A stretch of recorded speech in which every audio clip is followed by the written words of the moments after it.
The battle for renewable energy intensifies as the High Court hears another urgent interdict to stop projects worth 56 billion rand. Arguably, South Africa's most burning questions to be discussed today at the Land Summit. This as calm returns after a number of land invasions in various areas. Isangoma and his co-accused to seek bail in Mpumalanga's albino child killing case this morning. And later in sport, gold, gold, gold is the request from SASCOC as the Olympic body sends Team South Africa on their way to the Commonwealth Games on Australia's Gold Coast. Coming to you live from Johannesburg, this is Newsroom. Thank you very much for tuning in. I'm Shante Yankees. Much to look forward to in this hour, a live studio debate on the land question, as well as a one-on-one with Karabo Mokoena's sister on what would have been the late activist's 23rd birthday today. Valen is standing by with your sports. Very good morning to you. It's Tuesday. Happy Tuesday, Valen. Happy Tuesday, Shante. Thank you very much. Good to be with you, and good to be with you here on Newsroom. We'll be bringing you your sport 1:45 every hour on the show. It's back to Shante for your lead story.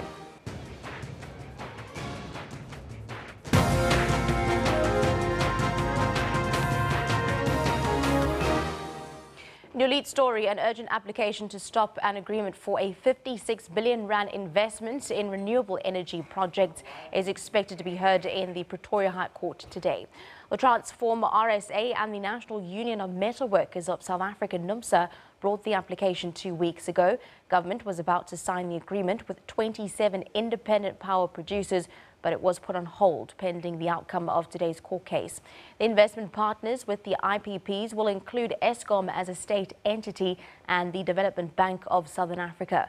NUMSA and Transform RSA argue that a move coal to renewable energy sources would drive electricity prices upward and cost mine workers jobs. Well, a motion of no confidence against Nelson Mandela Bay Mayor Athol Trollip gets underway on Thursday.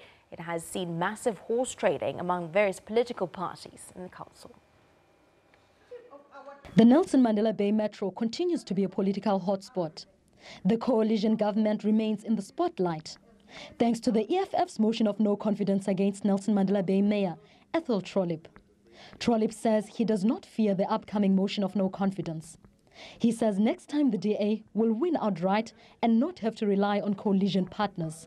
Should the EFF get their way this time, he believes the DA will make for good opposition.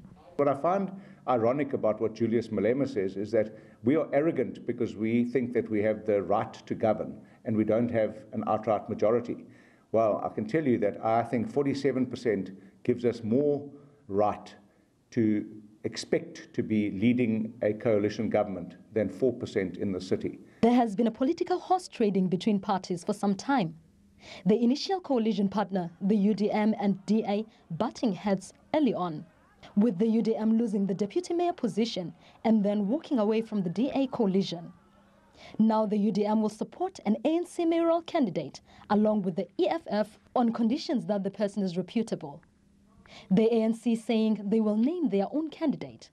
In the mix is the Patriotic Alliance, this one vote in council being eyed by both sides. We want to meet our people and speak to the various people on the ground and see what is it they want. Everybody decides for the people of Nelson Mandela Bay, but nobody really sits down with the people and say what is important for Nelson Mandela Bay. But politicians have been warned. I hope that the Democratic Alliance in Nelson Mandela Bay or in the Eastern Cape learned, as the ANC should if they win, that political management in council is crucial if you want to drive an administration that is performing. Crucial meeting. Heavyweight leaders have converged in the metro. It will be the turn of the kingmaker himself, Julius Malema. His party's 6 seats are what the ANC and the other small parties in council need to unseat the DA alliance.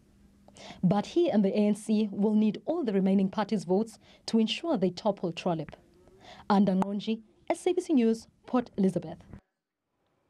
all political parties will have to make the audited books of their party funding accessible to the Independent Electoral Commission for public scrutiny. Well, that's once the political party funding bill has been passed and signed into law. The bill will be debated in the National Assembly this afternoon. Donors to political parties in South Africa have for decades given money to parties without the risk of their names being made public. But that is about to be relegated to history, as MPs will consider the political party funding bill that will do away with private donations. Advocacy group My Vote Counts has spent the last 2 years tirelessly campaigning for funding transparency. The fact that it's been tabled now in Parliament and we've been able to see that there's this push for it to be passed is something that we think should be commended because it shows that Parliament is taking this seriously, especially for this to be adopted before the 2019 elections. The newly minted Deputy President, David Mabuza, is expected to face the NCOP on Wednesday for oral questions. Meanwhile, the committee rooms will once again be where most of the week's work will take place. With special mention include a briefing to multiple committees on the listeriosis outbreak and recall of certain food products by retailers.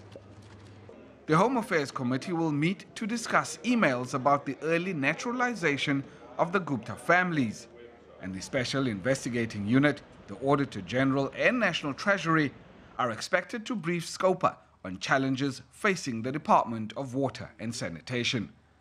The week will wrap with a briefing by SASSA to Social Development Portfolio Committee on the implementation of last week's Constitutional Court judgment.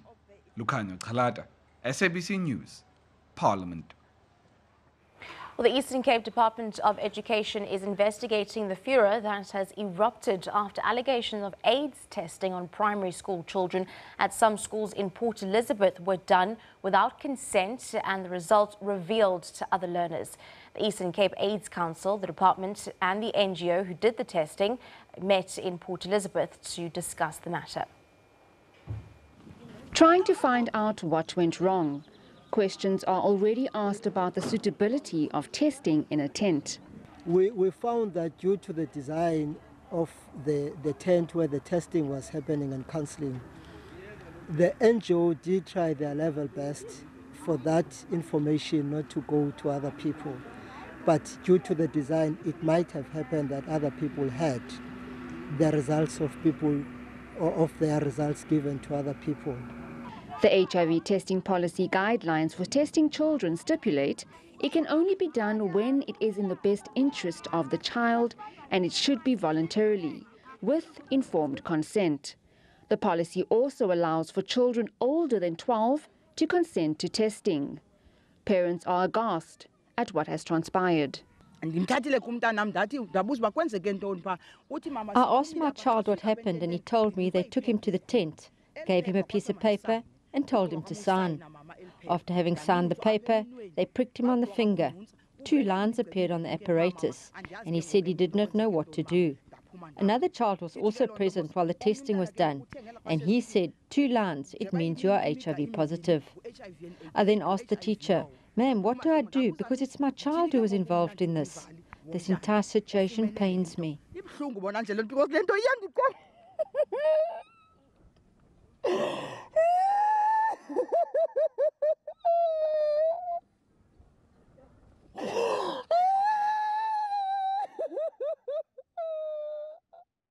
The NGO says the furore is a result of a misunderstanding between parents and the school. Going forward, I think we need to clarify in greater detail how we address learners with intellectual disabilities on the one hand, but on the other hand, we also know that learners with intellectual disabilities do have a higher risk of HIV. So, how do you balance the two? Because you really do need to protect the child, and you also need to protect that learner, and you also need to make sure that that learner has access to prevention, treatment, care and support. The Provincial Department of Education says if the law was broken, the perpetrators will be accountable. Jade Lee Paulser, SABC News, Port Elizabeth. All political parties will have to make the audited books of their party funding accessible to the Independent Electoral Commission for public scrutiny once the political party funding bill has been passed and signed into law. Well, the bill will be debated in the National Assembly this afternoon. The bill seeks to impose stricter regulations on private funding received by parties.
Welcome back. Well, 2 of the 4 men accused of killing 2 children, one with albinism, is what's believed to be a Muti-related killing, to apply for bail at the Witbank Magistrates Court in Emalahleni in Mpumalanga this morning.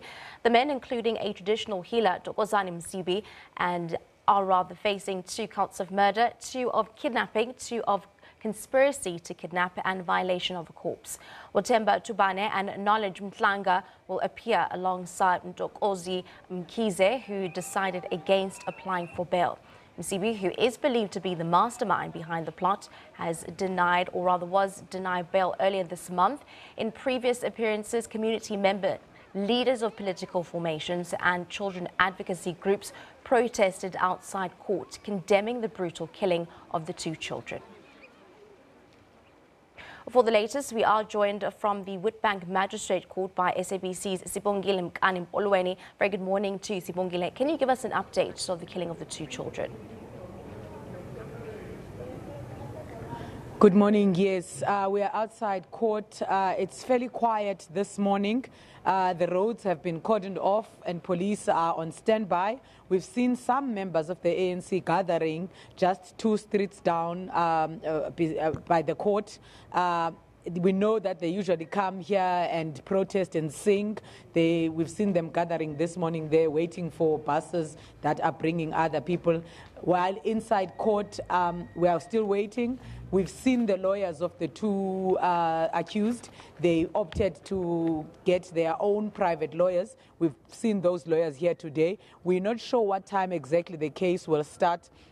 In the previous times, they usually start with their court roll, where they postpone cases and do certain bail applications. So we're not sure yet when exactly the case will come to court. But we were assured last week when I asked if this case won't be postponed this week again, we were assured that the only reason that it was postponed last time, it was because the 2 accused had refused legal representation from legal aid and wanted their own lawyers, and that last week they met those lawyers, and those lawyers requested time so that they can prepare for a full bail application today. We know that the second accused has since told the court that he is abandoning bail. That is Mkize. He no longer wants bail, so he won't be part of the bail proceeding. It's only the 2 that were arrested later that will form part of the bail hearing. We understand that they were part of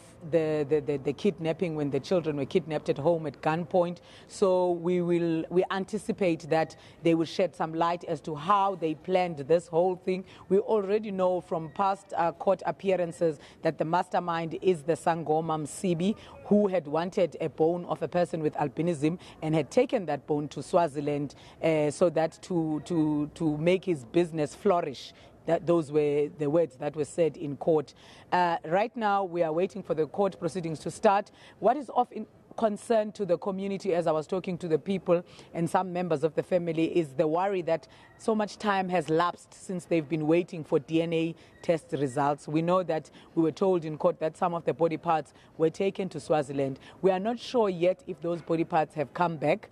DNA tests were taken from the family to positively identify the bodies that were found. The family is waiting in limbo. There are prayers that are currently being conducted at the family house. At the moment, they cannot have closure in terms of a proper burial for the two children until those DNA test results have come back. We will put that question to the authorities today, especially the police, as to what exactly is the delay. It's over 3 weeks now since they've been waiting for those DNA test results, Shante. Indeed. Thank you very much for giving us an update there. SABC's Sibongile Mkani-Mpolweni giving us updates around the case of those albino killings in Mpumalanga. Well, the expropriation of land without compensation is set to dominate talks at the National Forum for Dialogue on Land, Heritage and Human Rights in Johannesburg this morning. Let's cross in live for just a bit. The National Forum thought it proper to create a platform for dialogue, for engagement and discussion. And oftentimes it has been robust, but it's been respectful. It's been radical, but yet rational. And all along trying to understand how we crystallize the complex issues related to land, and in particular, land hunger. Several years ago, we began the first such engagement. I was saying to Dr. Rampele, we oftentimes meet in venues of this nature and in cathedrals and other such places. In fact, the very first such meeting was in a cathedral. We thought that it might be potentially hot, and we thought that that might be the right place to have it. And it was out in George, the Southern Cape, and we had a gathering pretty much like this. And then subsequently, we thought it'd be good to take this across the country in association with several universities. And today we are here at Gibbs. We at Nelson Mandela's University are celebrating Tata Madiba's 100th birthday this year, as the country and the world is. And I recall him saying on one particular occasion, when he received an honorary doctorate at Harvard with us, that we should always try and seek the better angels of our nature. The better angels of our nature.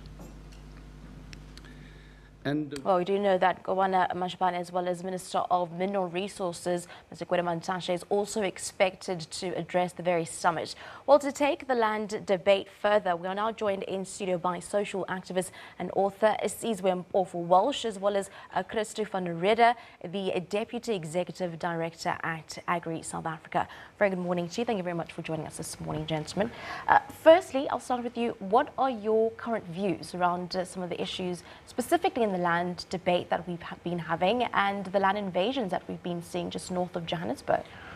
Let me first say we are very excited about the prospect of opening up this debate, firstly. Secondly, we want to deal with this land issue in a rational, pragmatic way. And we are very clear. We need to identify land for urban housing because there's massive migration from rural areas into towns, and there's a very exciting prospect. In fact, we must build new cities for young people. We must introduce new technologies to open up opportunities for young people. And then the second issue is the issue of agriculture. I've been visiting a great number of projects for the past couple of weeks in the Eastern Cape, where young people are being introduced to agriculture, and they are assisted by our commodities and by various other role players to get them into that space in a way that they are sustainable, they are profitable, and they deliver quality products to the market. Our big issue is we've been working with government for the past couple of years. We were involved in the National Development Plan.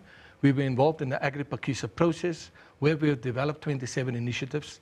Lots of money are being spent to develop these plans. And what we are saying is, let us as the sector, let us as government, together with other role players, start implementing these plans. Because it's one thing to make a popular statement, land expropriation without compensation. What does that mean into practice? If you can't translate that into practice, it remains a no-show. For us, it's about empowering our people, addressing the real issues and the legacies of the past, but making sure that we go into the future where our young people are at the forefront of driving that change in terms of new technological innovation, food security, quality food security, creating employment, and creating sustainable businesses. All right. So, Cesar, your views? Well, I mean, I think this is long overdue. I'm glad that we've finally decided to get serious about this question. But the fact of the matter is there have been dramatic failures when it comes to land reform. Not only on the side of government, where the failures are significant, but also on the side of big industry. And when we look at the statistics around land reform, whether you're going to take even Agri-SA statistics or government statistics from the high-level panel report, the fact of the matter is we've failed dramatically. And here's the problem with this dramatic failure. If we don't get serious about this issue soon, nobody's going to be able to control what's going to happen with land in South Africa. We can't have the levels of landlessness that we have, the poverty that we have, the inequality that we have, and continue with dialogues and talks and plans that are to have a plan, then one day we'll have a plan. It's time to start really moving fast before this issue gets ahead of all of us and we can't put the genie back in the bottle. So I think it's really important that we move swiftly. I think the fact that Parliament has begun to take this issue seriously and is looking very closely into what the possible legal and constitutional impediments may be is a positive step. And I think South Africans need to cool off on the hysteria and really pressure government and industry to move with the necessary haste to ensure that we use what little time we have left to take this land question forward. What then mechanisms do you put in place or put forward for government to take? Because I feel that a lot of people on the ground don't seem to understand it. Hence, we're seeing land evasions happening already. Sure. Well, there are a number of different ways you need to look at this. The first question is one of tenure rights and tenure reform. I think a really important question is, how do people who live in the former homelands actually get security of tenure over the land that they've occupied for so long? And that would be a fairly quick and efficient way of transferring wealth. I think it would be the biggest redistribution of wealth in South African history. So that's one thing. The other question is about commercial agricultural land. And here, we need to realize that any market-driven solution is simply going to be impossible. We know that conservative estimates put the entire market capitalization of this industry at around 300 billion. Agri-SA thinks it's 10 times that. So the state is not going to be able to use some market-based solution. We need to use the constitutional mechanisms we have to redistribute land at a much quicker pace and transfer it to the people who are currently landless in poverty, disproportionately black, disproportionately women, disproportionately young people, actually. So Section 25 of the Constitution is being interrogated now. If it is found to be constitutionally sufficient, great. What we also need to do, and what has been a dramatic government failure, is an expropriation bill that lays out exactly how this expropriation is going to work. Which land will be redistributed? When will compensation be used, if ever? When will it not? And the absence of that bill from government side is creating all this uncertainty and allowing doubt to reign. And the importance of that bill can't be understated. However, it's important that we don't simply place all the burden on government, because, quite frankly, commercial agricultural interests own a very important portion of, and the vast majority of South African commercial agricultural land. And it's going to be up to them to come to the table and sacrifice something. Because we can't just keep talking about engaging, but not actually being prepared to sacrifice and give up. And unless the interests that control the best land in South Africa are prepared to give something up with either no compensation or a compensation that's actually doable, then we're not going to move anywhere. Yeah. How then do we go moving forward without compromising our agriculture environment? I think there's quite a lot of things that are already happening at grassroots level, where land that was transferred to communities or individual farmers or beneficiaries, where the sector gets involved.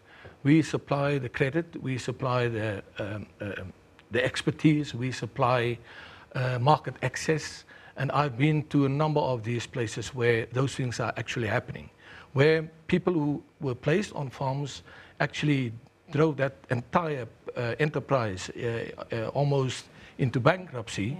Yeah. We are turning that around now with the assistance of the private sector. In addition to that, we've got about 24 commodity organizations in South Africa. Mm-hmm. We've been developing more than 100,000 black farmers.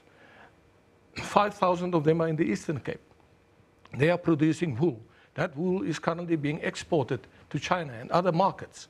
The big issue is how do we expand that value chain, not to just be exporters of raw materials, but to develop various other value-adding opportunities within that value chain.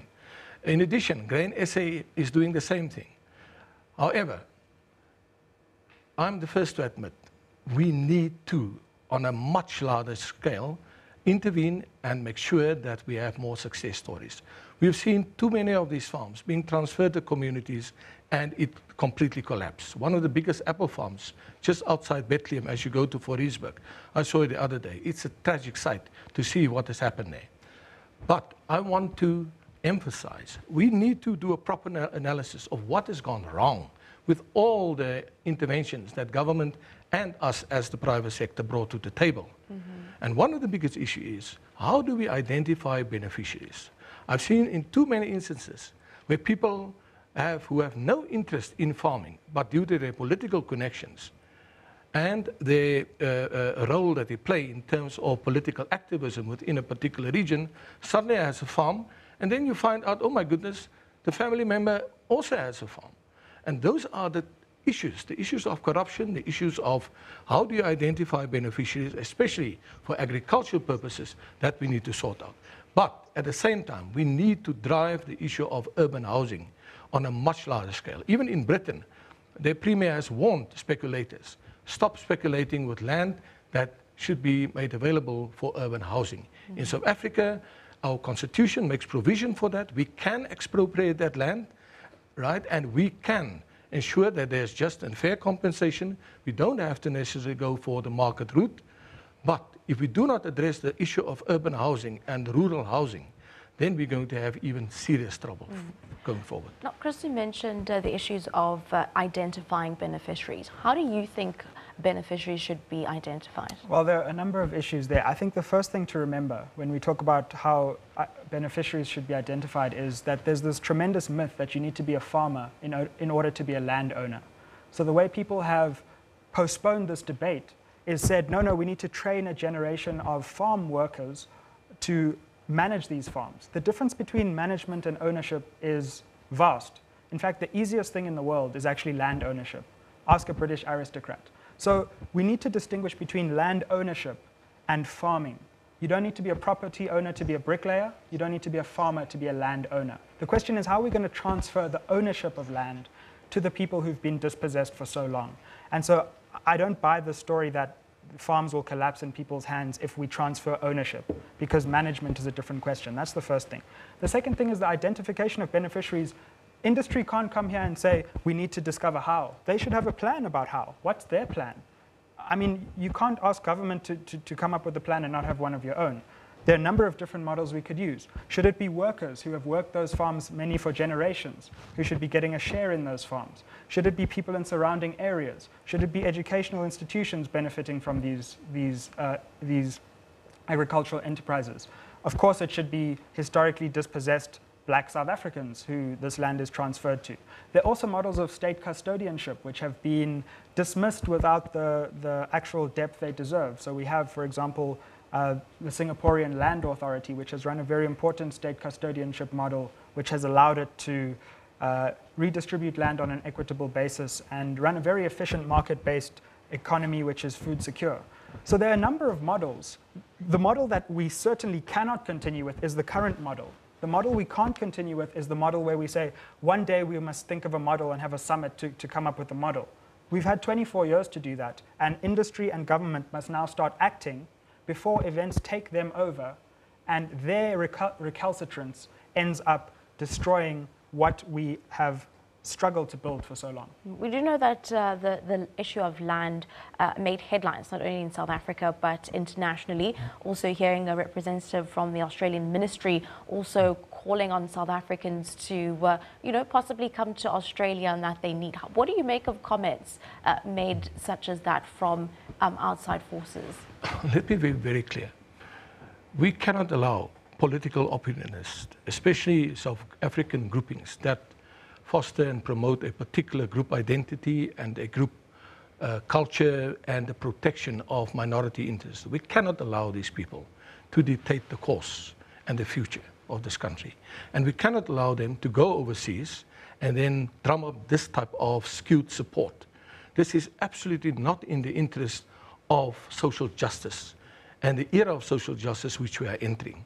Everywhere, all over the world, and most countries in the world face exactly, to a lesser extent and to a larger extent, the same problems that we are facing. All that I'm saying is we should dismiss that, and we should identify those people who are guilty of these practices and say to them, enough is enough. The future of South Africa belongs to everyone. It is all of our duty to put into practice best practices, and that's what we're currently doing, and we should expand on that. We should work hand in hand with government. We, together with the Pakistan process, we developed a farm worker housing scheme for farm workers, which we are driving in collaboration with labor unions and a whole lot of other people.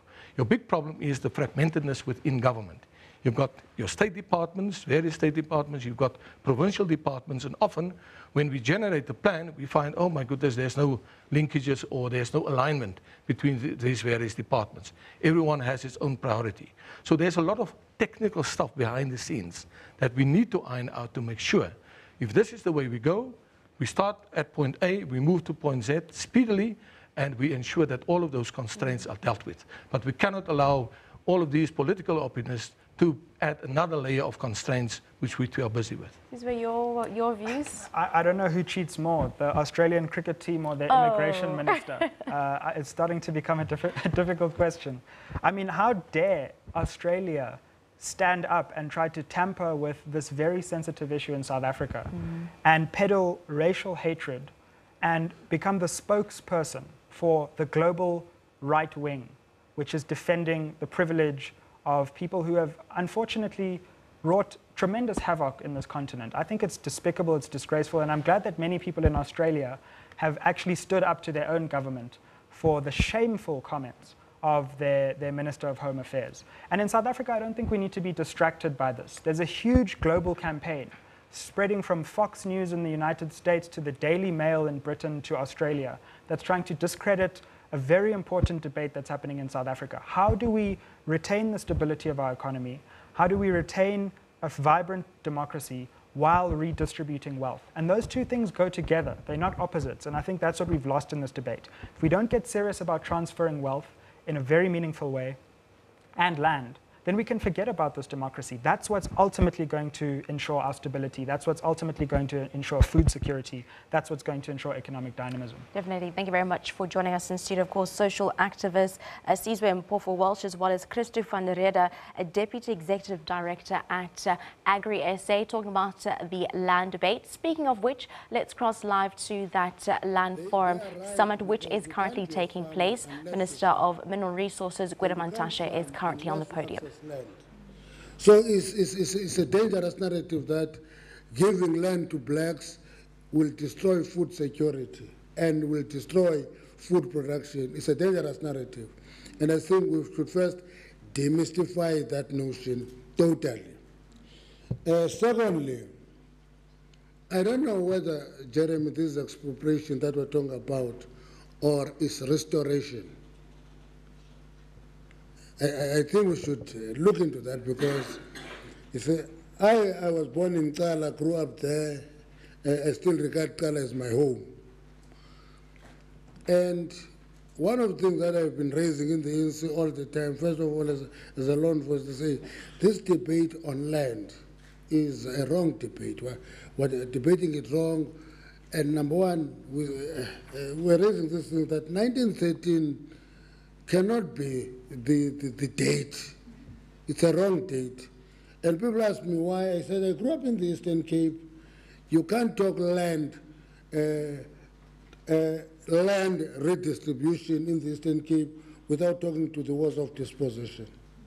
Because if you are separating them, you're going to have an academic debate, you're not going to deal with it.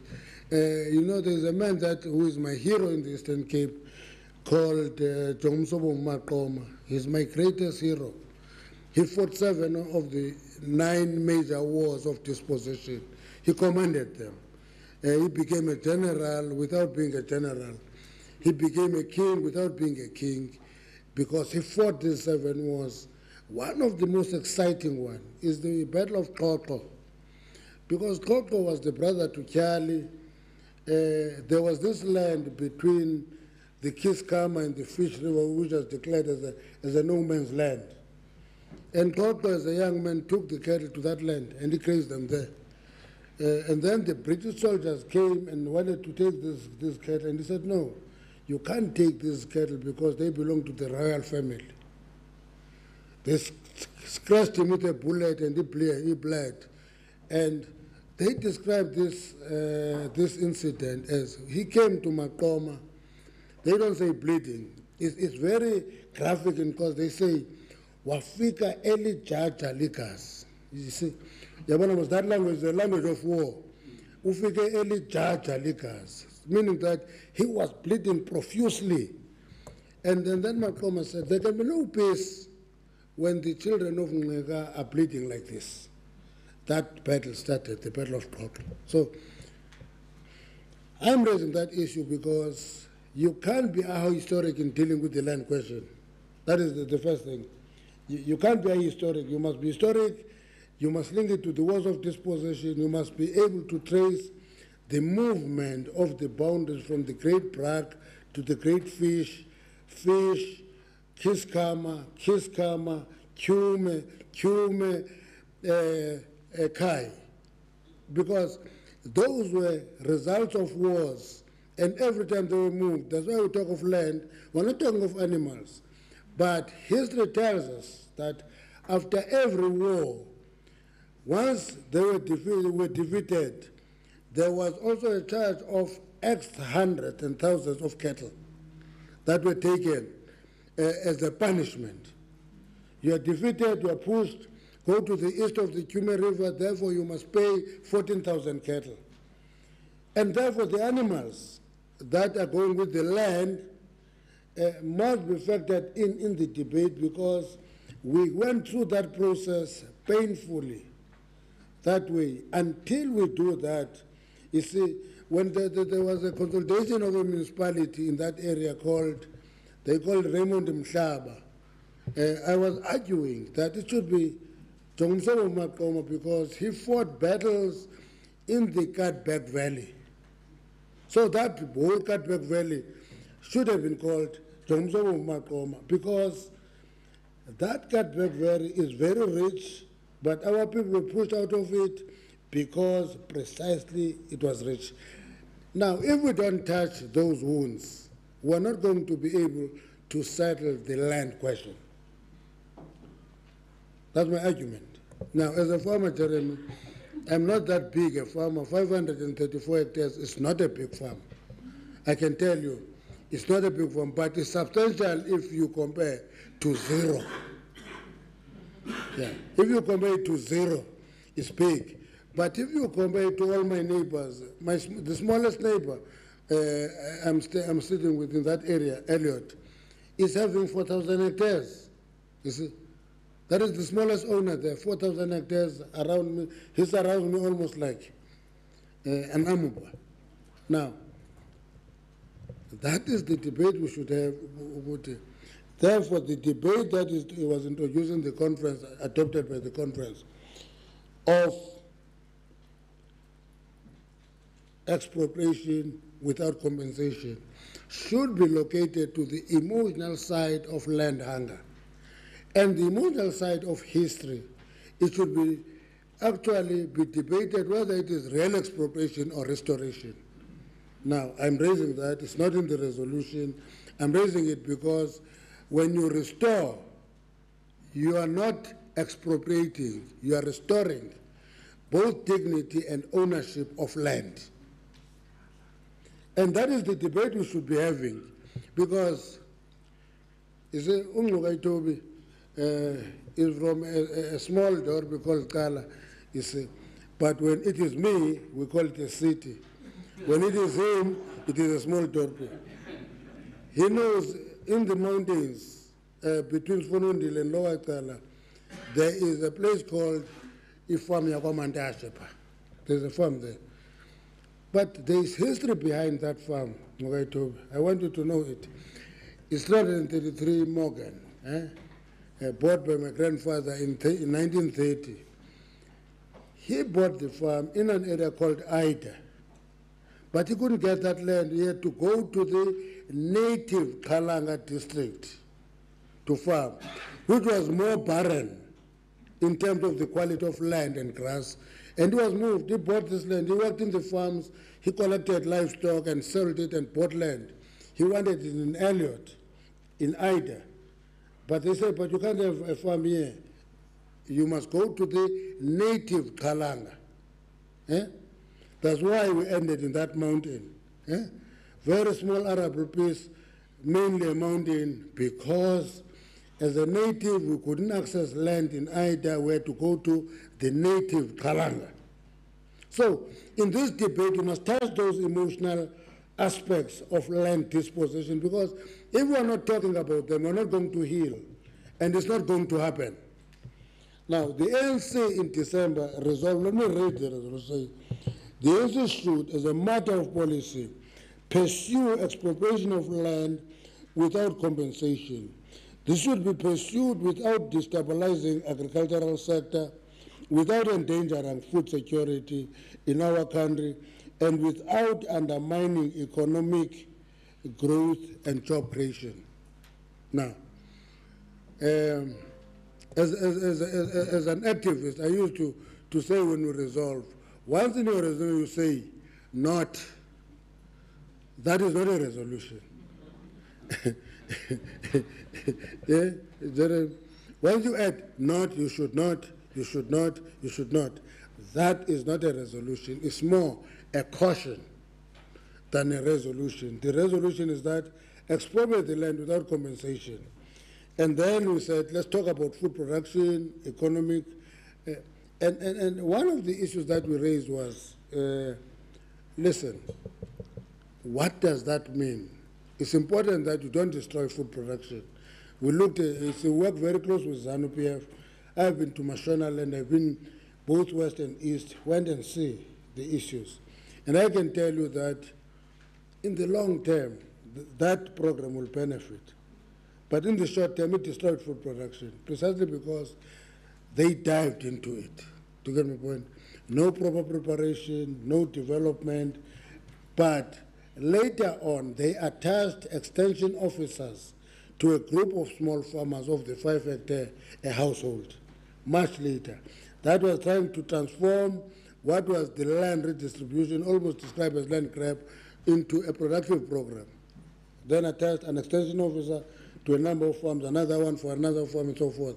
And that tended, that's why last year they said we have the first good harvest for the first time since the land revolution. They said so, because they intervene much later. We have an opportunity to intervene up as we roll it out.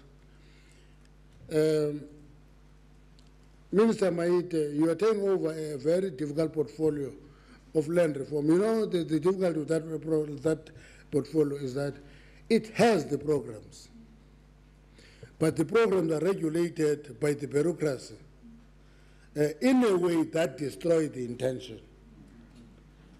Now, let me explain this. You see, now I'm now not theorizing, I'm talking practical. You go there and you say, we are applying for recapitalization. Recapitalization, very good program. It is supposed to support farmers, new entrants to the industry, give them implements and so forth. And I gave up on recap on year 5. On the 5th year, I couldn't get it. I gave up. I started discovering that, no, recap is here. So let me not wait for recap. I will never get. When they came after 5 years, they said, now you are having more than 100 cattle and more than 500 sheep. Therefore, you are now a commercial farmer, you can't be recapitalized. You see? now, so those programs are there, they're important, we must refine them. The danger with officials, I hope there are many here, is that their behavior is sit on issues, ministers come and go, we're here. And they destroy good programs with good intentions. If we don't address that, we are going to take radical decisions, they will not happen. Now, and in January, we undertook what we called a revolutionary pilgrimage as the new leadership of the ANC, which is still underway. We go to all the provinces, meet former leaders of the ANC, meet chiefs, meet kings, meet everybody, talk to everybody. Very good program, because it gives you access to talk to people. You know, I normally talk about Makoma. One of the things that I learned when I went to Limpopo, for the first time I discovered and given a book that the area Vembe was never colonized because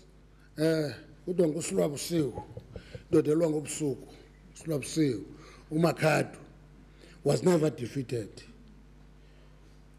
When the Afghans attacked him, he dispersed them into all directions, and they disappeared and lost each other. They met in an area called in Limpopo, Sukmekar, because they were looking for each other and met in Sukmekar. You see, now, those pieces of history are very important for us to understand the land question. Levubu is the richest valley in South Africa. Is it used properly? Is it producing properly? Now, let me leave that, because what excites me in the debate is the historic aspect of it, because that historic aspect is going to help us understand why we feel so strong about accessing land. Skokuni was never defeated by the Afghans, including by General Beggars, after whom Beggars Fort is named. He never defeated him until he was reinforced by the British from KwaZulu-Natal. Only then could they capture Skokuni. Now, and therefore subdued him. Now, those pieces of history are important because history gets distorted all the time. And because that history is distorted, we can't have a sense in talking to one another. And my appeal, therefore, is we should talk to one another.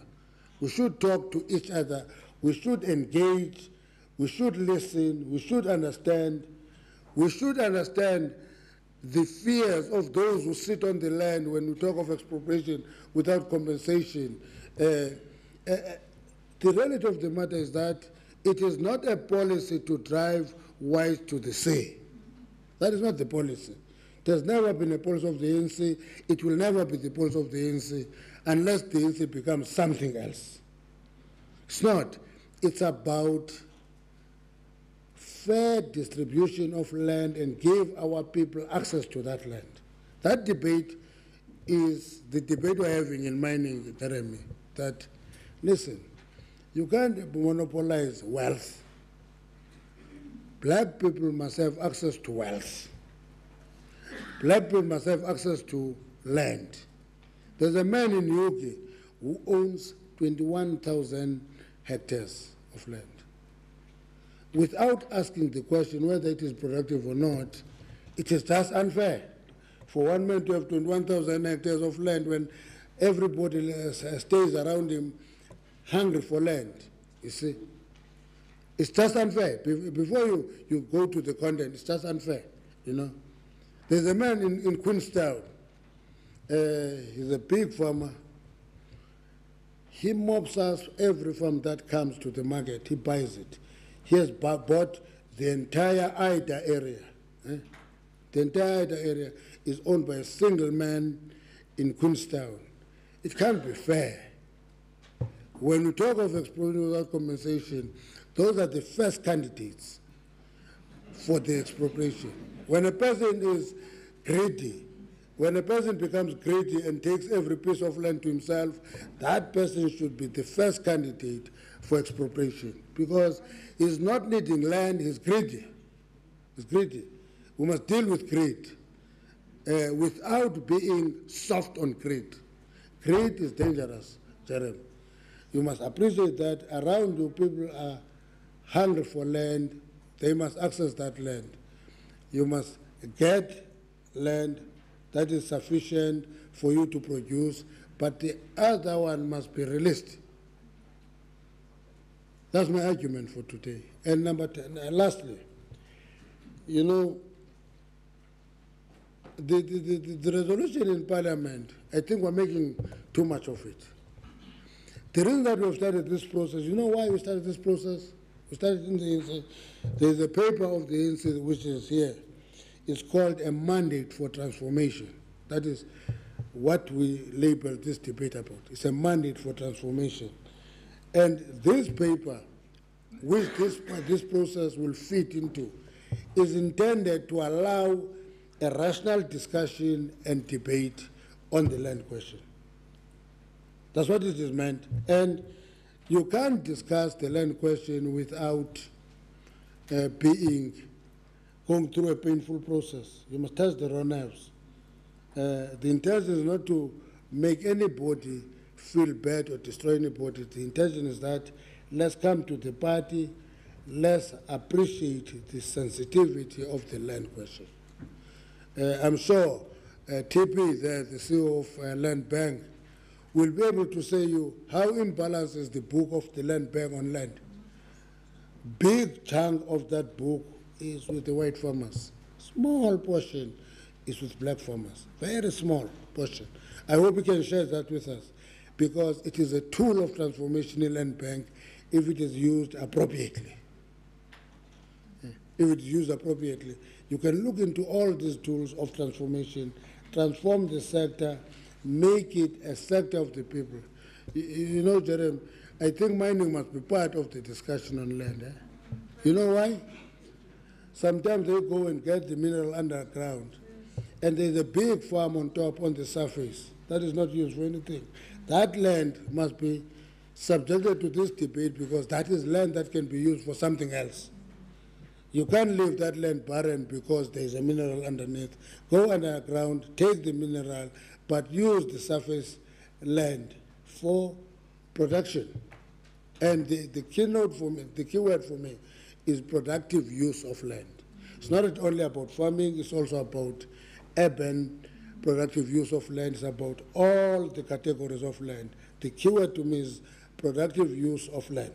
Therefore, people who are given any piece of land, one thing we must ensure is that they are using that land productively. So the last debate that is raised on this matter is a debate about size of farms and productivity thereof. And the argument that we're moving to a mega farm era. Small farms will not be productive. That is another myth that should be demystified.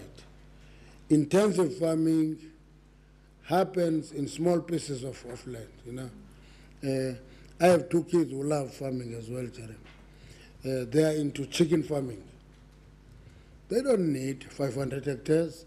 They need 10 hectares, and they farm productively and generate sufficient money to survive. Produce 2,000 chicken every 6 weeks, 2,000 chickens every 6 weeks, 2,000 chicken. For them, it's good cash flow, it works well. So this myth of mega farms as the future is another myth That should be demystified in this debate. I appreciate in a debate like this, there is no keynote speech. There is contribution to a debate, and the debate must flow. If you disagree with that, I said, here, you have all the freedom to say you are talking rubbish, it will not work in real life, that's it. That's why we're here. Okay. And I will take it, because I have a thick skin, I've been attacked by many people, including Jeremy himself. So I'm used to being attacked in debates. It's not a big deal for me. The big deal is whether we're going to talk to each other rationally, try to understand the problem. You know, Zimbabweans, when they come to South Africa, they always laugh at us and say, "What are you talking about? I came through the Bay Bridge, all the big tracts of land are owned by white farmers. What are you talking about?" You see? And we have to defend, our system is systematic and step by step and so on. So, yes, that's what we say all the time, try to argue, step by step. We're not going to be just reckless and so forth and so forth. But the reality of the matter is people are hungry for land, the land, they don't access it. Thank you very much.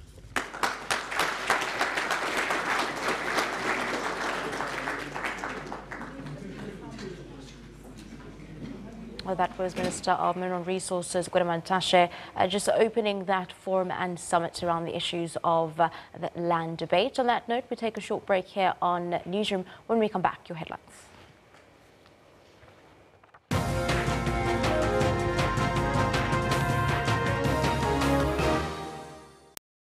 32 nations, 44 matches live on SABC 1 and 19 SABC radio stations. SABC is the official broadcaster of the 2018 FIFA World Cup Russia. Technology is used for both positive and negative. Some governments block the internet in times of protest. With this internet blackout, it's impossible for me to do it, so I have to travel to Douala. This act is a true violation of the rights of citizens. In Africa, people are always coming up with innovative ways to use technology to solve some of their problems. The more interesting piece of technology is actually the artificial intelligence. AI, it's utilizing data to make your life easier. On Network, we'll give you Africa's technology and social media news. For all your technology news, join Sipumelele Zondi every Saturday at 17:30. Our stories. How do I begin? Our lives. When all seems to fail, we will raise our voices a bit louder for our justice. I went into absolute shock. My whole body was shaky. I couldn't hold a phone, but there he was. I couldn't believe the nonchalant that they were still in the area 2 weeks later. And in times when the justice system is not able to help us with our individual battles, I'm willing to do anything. What are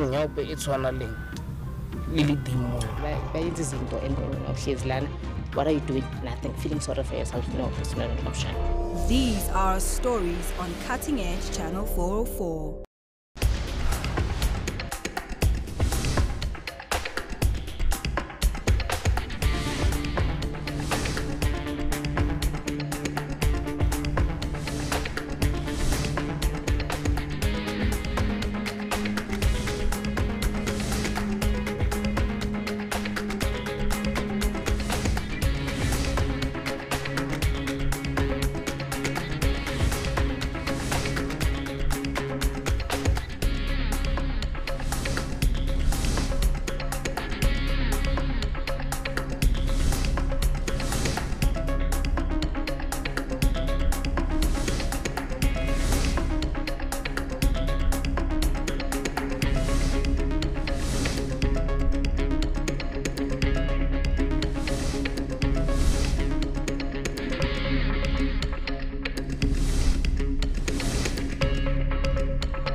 Special assignment.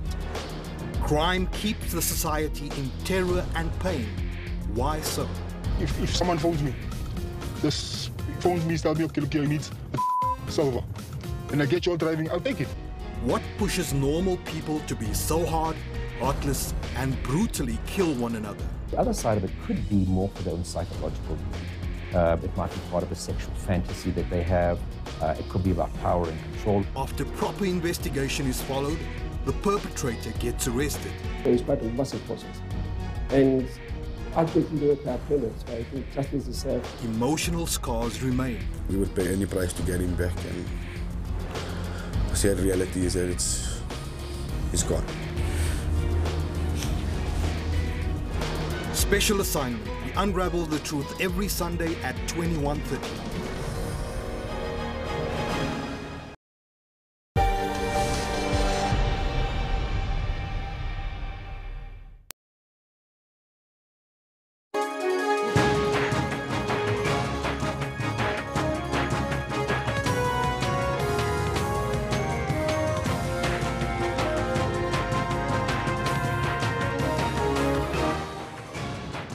The battle for renewable energy intensifies as the High Court hears another urgent interdict to stop projects worth 56 billion rand. Arguably South Africa's most burning questions to be discussed today at the Land Summit. This as calm returns after a number of land invasions in various areas. Isangoma and his co-accused seek bail in Obalanga's albino child killing case this morning.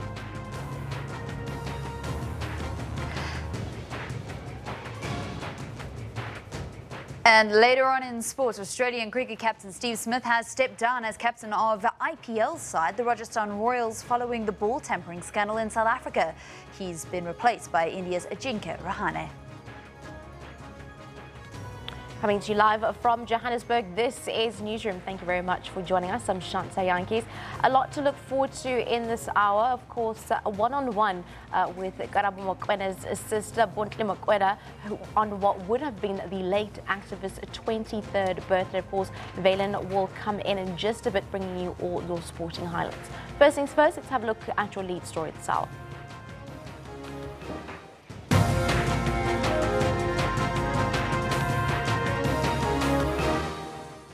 Well, leading at 10 o'clock, Karabo Mokoena would have celebrated her 23rd birthday today, and to honor her memory, the Mokoena family, together with the Karabo Mokoena Foundation, will be hosting a birthday tribute and an evening of prayer. Karabo's murder sent shockwaves throughout the country. Her boyfriend, the 27-year-old Sandile Mantwe, has been charged with premeditated murder and intent to do grievous bodily harm for allegedly assaulting her in March last year. Now, to tell us about today's planned event, we are joined in studio by Karabo's sister, Bontle Mokoena, as well as a gender activist, Matthew Mensah, who's also a member of the Karabo Mokoena Foundation. Thank you very much for joining us this morning.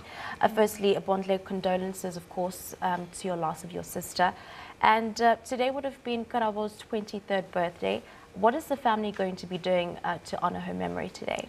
Okay, so what we're going to be doing this evening at 6:30 is that we're going to have a tribute, pretty much like a prayer, evening candlelight prayer, just to honor her and her birthday and her 23rd birthday. This is like the only way that we can actually honor her on her birthday. I'm sure she would have been happy. Definitely, and still March is still International Women's Month. How befitting. Also joined by Matthew Mensah, your agenda activist. Can you also just take us through what you remember of Karabo, as well as your involvement in her foundation and taking her legacy forward? Well, just up to her tragic death and murder, she contacted me because she wanted to set up her foundation. She was already doing a lot of work in the same area that I'm working in Hillbrow, and she was working with, tragic enough, and ironic enough, she was working with women in Yovo at a women's shelter for women who's been abused, and she contacted me because she wanted to set up a foundation, and we were working on that foundation at the time that she was killed. Yeah. And now, Bontle, what else is the family going to be doing today? Is it going to be open to members of the public, or is it a closed ceremony? Yes, it's open to the public, mostly people that stay in our area, which is Diepkloof and Soweto. But then we've just put it out there for everybody to join us. It's not necessarily by invite. I was mentioning that as well, because people are expecting invites from us. However, no, it's not. Everyone can pitch. Just come there with your candle and then we'll do a prayer. We'll have a few words from the pastor as well, and then a few words from us and friends as well. Now, we do know that Karabo Mokoena started, of course, her foundation, and you as a family are doing so well in taking that legacy forward. What other cases is the Karabo Mokoena Foundation doing at the moment? Currently, we've got that Kylie case. Her son is missing. She was taken, and we're still in search, obviously. The authorities are working with the all legal, but we are there as a support structure for her, obviously. To help create awareness. So this is with regards to the toddler that's missing in Renewable. 3-year-old child who got taken last week. And so we are helping because she didn't really have any platform to create awareness. I mean, I must say that police have done amazing work. I mean, they've been absolutely fantastic. Or even the Gauteng Provincial Department have been there to support the family.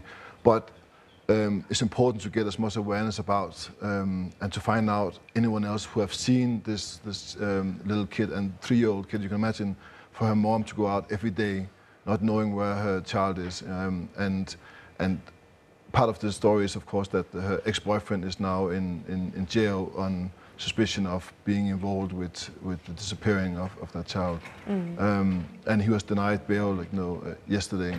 So this is some of the things that we are helping with as part of the foundation. Now, in terms of the case that is currently taking place against the 27-year-old Sandile Mantwe, is the family happy with the way, in the direction that the case is going at the moment? Yeah, I would have to agree, yes. We are quite happy. Obviously, the postponing is just making life a little more harder because now we have to deal with the situation again. And I think we're all just nervous. We're just very nervous. However, we are confident that the authority has got this on lock. They will get this guy will get arrested. I only hope that, I was having a conversation with my mother and she was like to me, I think the only thing that will give me closure from this is the fact that we've got this foundation now and we can help other people to understand that nothing is right.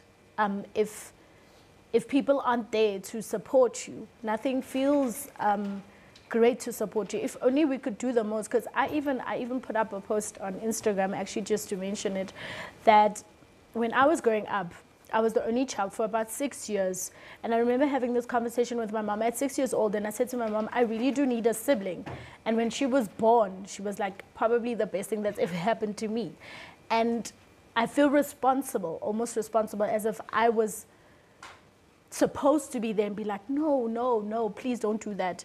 You don't deserve that. I feel like Sandile took that away from us. He took away our friendship, he took away our love, he took away our friend, he took away the most confident person that I've ever met, the most protective person I've ever met in my life.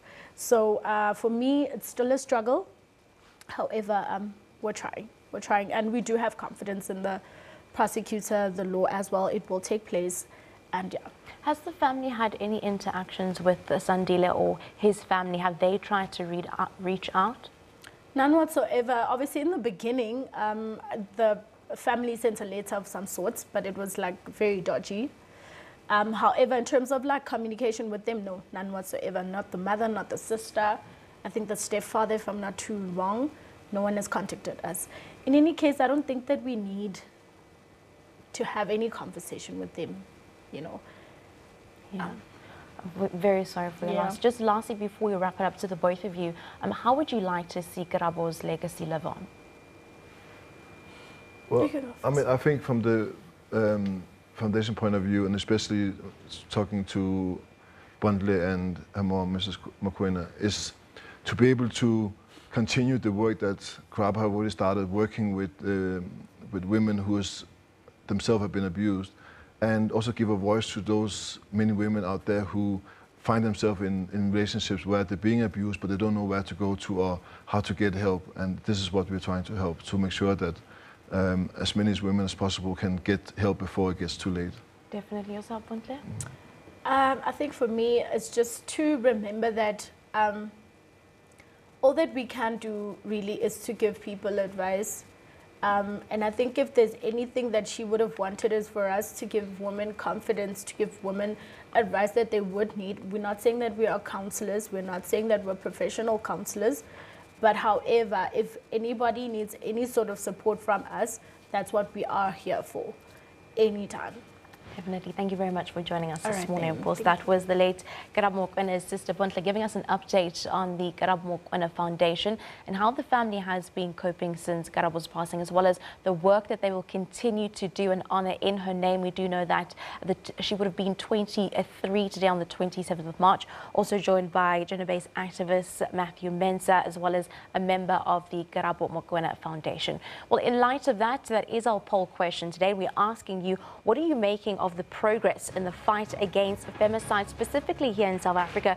Just over 220 votes coming in. 72% of you are saying no. 28% of you are saying yes. Are we making enough progress? Well, let's have a look at some of your comments behind that this morning. In your tweets, Fana saying, well, some men need to go to church to get their problems solved because some decided to keep quiet. While the problems are getting worse every day, they end up killing their loved ones.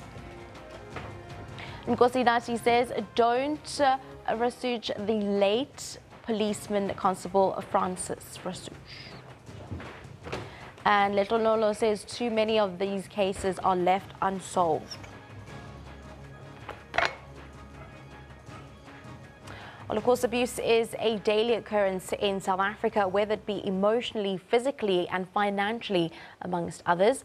Power has seen and heard the silent cries of women and children who fall victim to their perpetrators and started a publication named The Daily Abuse. It's both online and hard copy and aims to tell real stories instead of focusing solely on statistics. Well, to find out more about this pertinent issue that faces South Africans on a daily basis, we are joined in studio by people opposing women abuse, Power legal and advocacy manager Palesa Mpapa. Very good morning to you. Thank you very much for joining us this morning. Of course, just going through some of your articles, some are very, very shocking, very, very horrific. What was the point of this publication? Thank you very much. The point really was to bring, or actually to present a face behind the statistics that you always see on research. We always, at times, we see just on the cover page of newspapers, we see just one horrific story, as if that's the only story that we have experienced that week.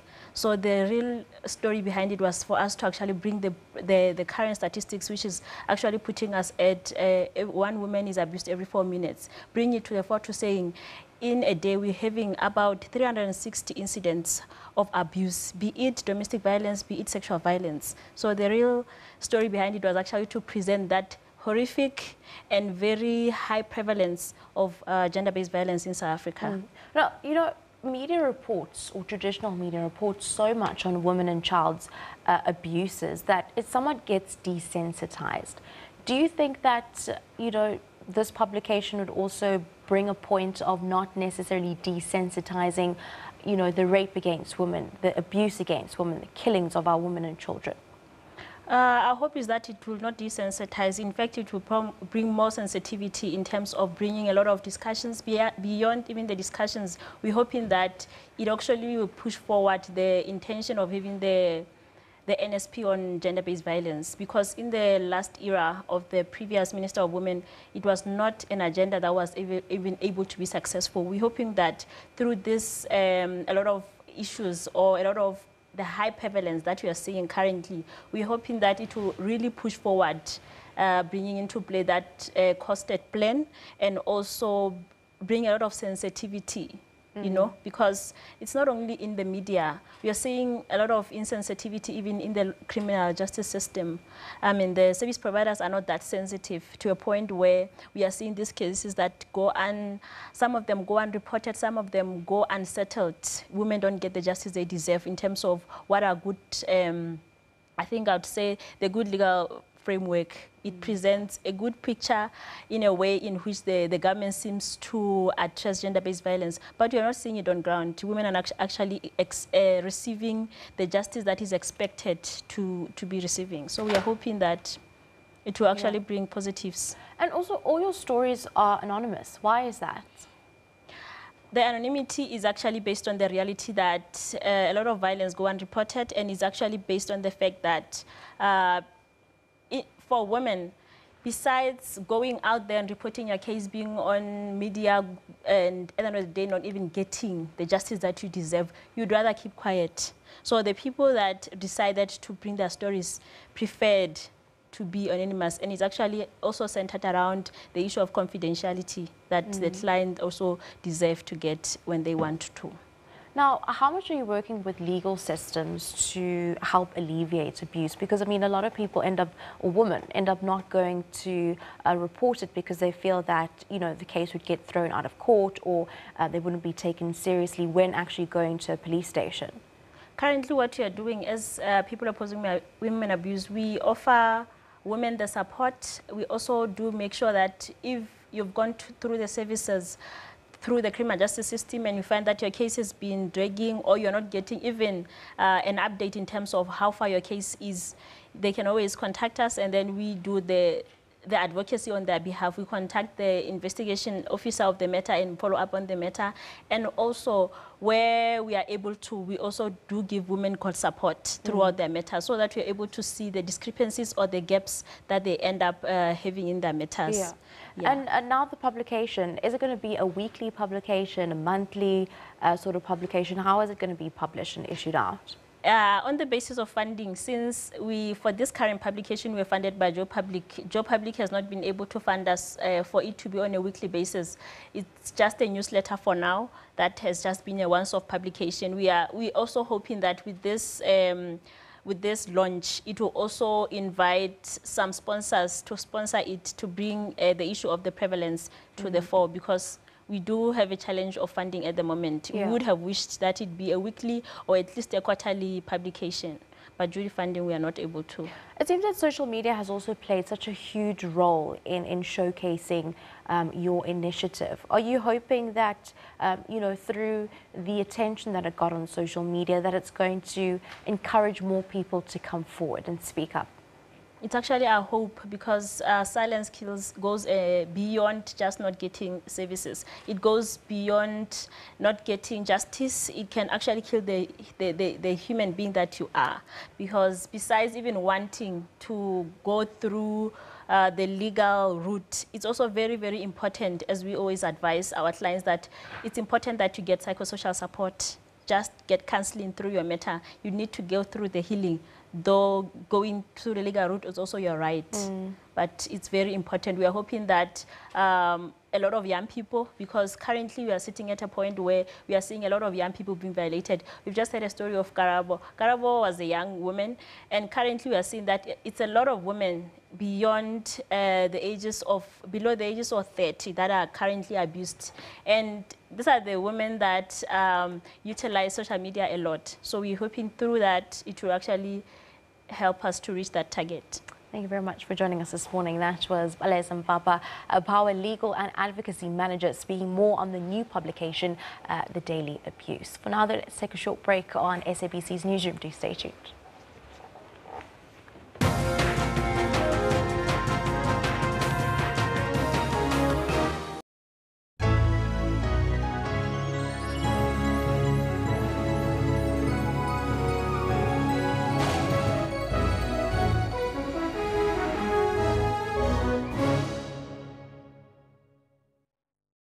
Our stories. How do I begin? Our lives. When all seems to fail, we will raise our voices a bit louder for our justice. I went into absolute shock. My whole body was shaky. I couldn't hold a phone, but there he was. I couldn't believe the nonchalance that they were still in the area 2 weeks later. And in times when the justice system is not able to help us with our individual battles, I'm willing to do anything. What are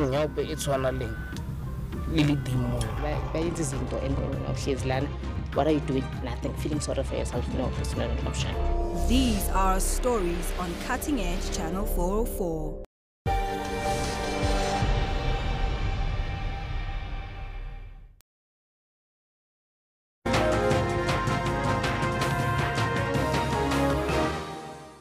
Welcome back. Well, President Cyril Ramaphosa is launching a youth employment service aimed at empowering unemployed young South Africans.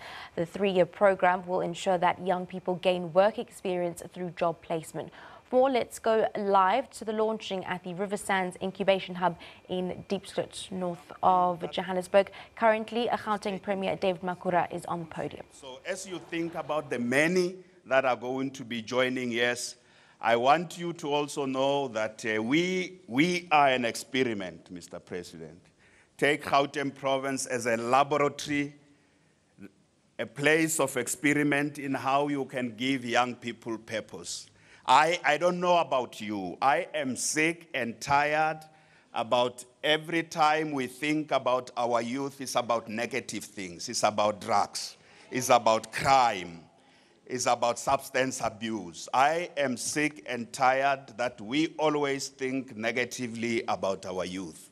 And yes, it's a powerful statement to talk positively about our youth and the future. So TSEPO 1 million as an initiative in our province that has already given opportunities to 460,000 young people, and 80 of them are here today. 80 of them are part of this YES. This YES initiative is also a powerful statement to think positively about our youth, and that young people themselves must take initiative. As we always say, uzoyithola kanjani uhlele khoneni. So young people themselves can't be sitting at home in self-pity, sometimes getting involved in wrong things. They must go out there and get these opportunities. So we do so inviting also the youth to get out there, to stop pitying themselves. There's a lot of positive things young people are doing. So on this note, Mr. President, I want to welcome you by saying the following. It's not an introduction. That by training you are a lawyer, by vocation you became a trade unionist. I don't know by choice you became a business person, but our country wants you to lead us at this point in time. As you say, we must send you. We are indeed sending you, Mr. President. Welcome and address us.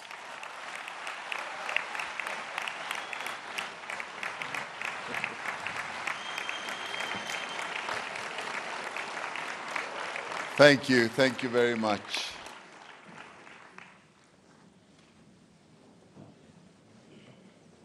Program Director, or may I say youthful Program Director,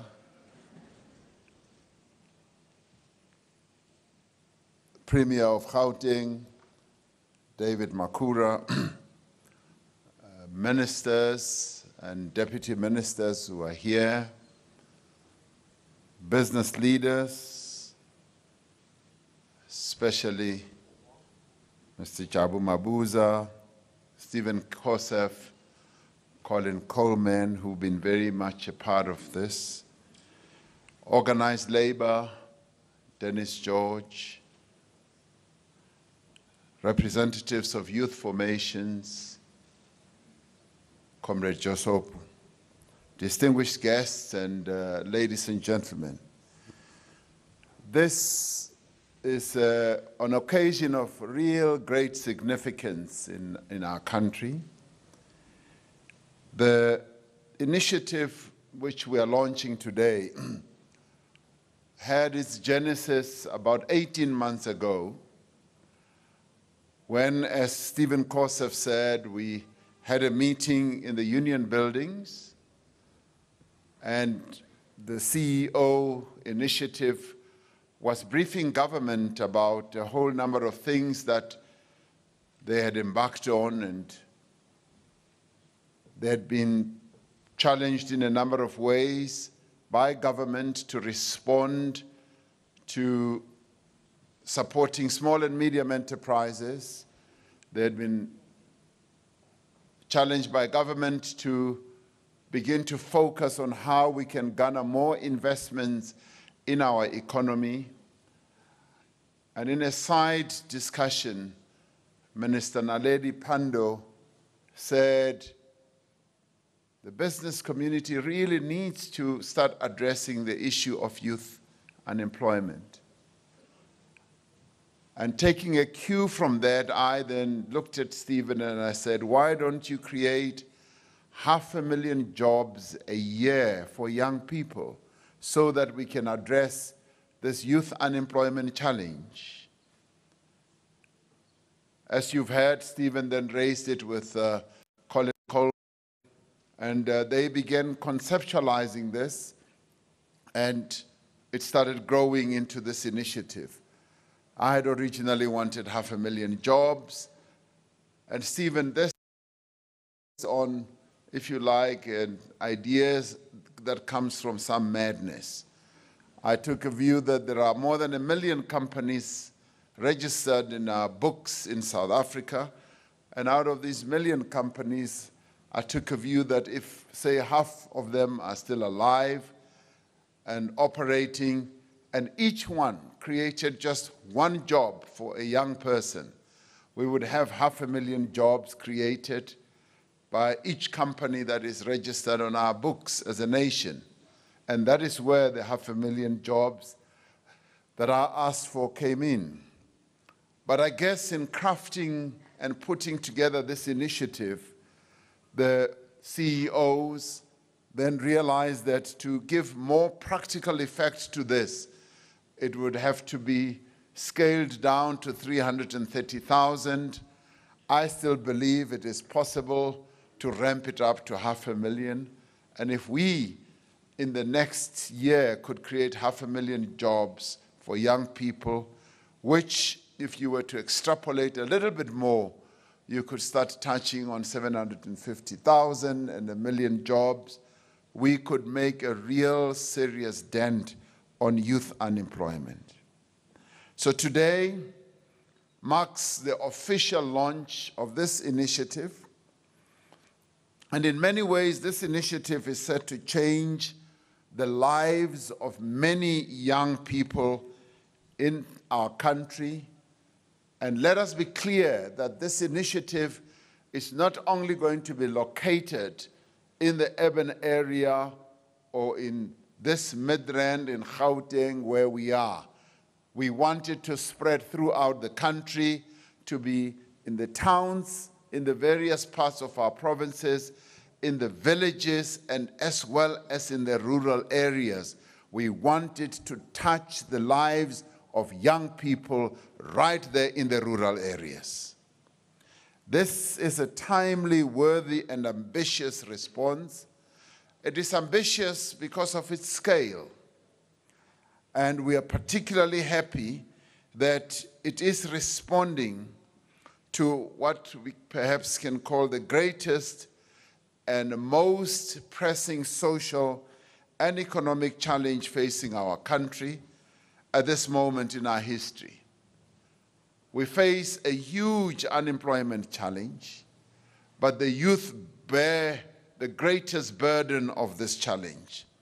This is made more important, this initiative, because it enjoys the support not only of the government, but enjoys the support of business, but also the support, active support of labor.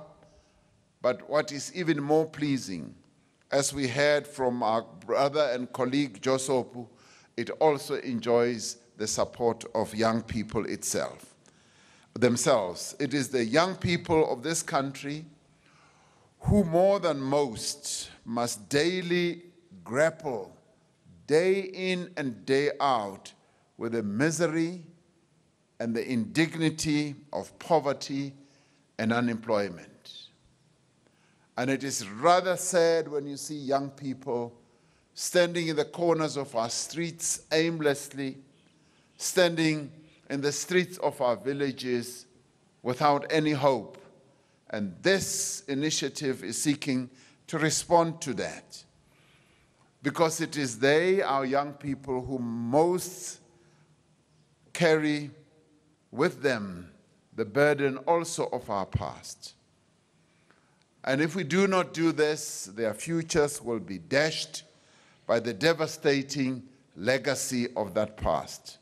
It is they, as they look for work, are faced with disappointment, they are faced with frustration, with doubt and despondency.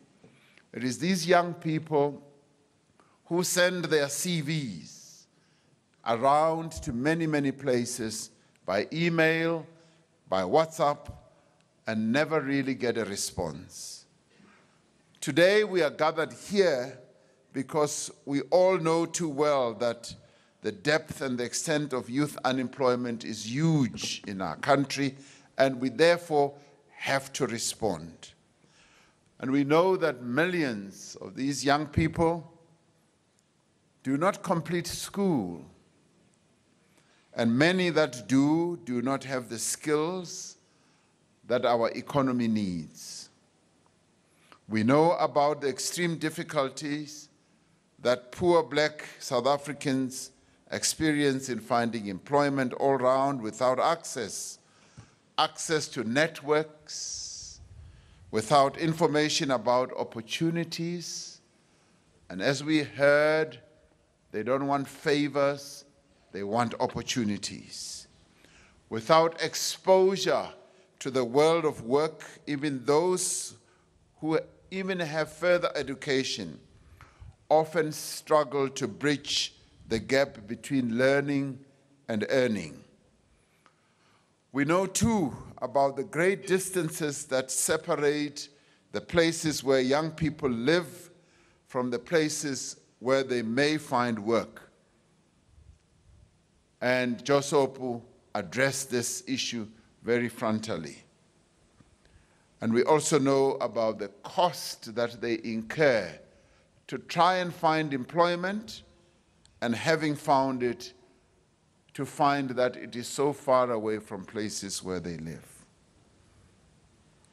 We gathered here today as business, government, labor, civil society, and young people because we know the challenges that young South Africans face, and we are determined to confront them. And this is the beauty about having a social compact. Social compacts have to be built sometimes in small little packages. And today, we're building, in my view, what is the most important package of a social compact, where we all work together to respond to a social challenge that confronts our people. Because we are all bound together by a firm conviction that the future of our country and the prosperity of our people depends on how we respond to this challenge. We all agree that the future belongs to the young people of our country. The future belongs to those young people, but they need to see that future now and today.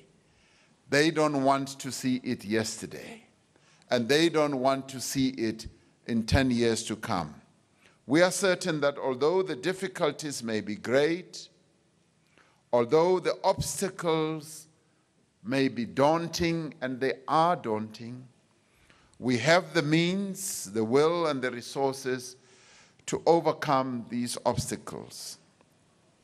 And bit by bit, we are beginning to perfect the South African story.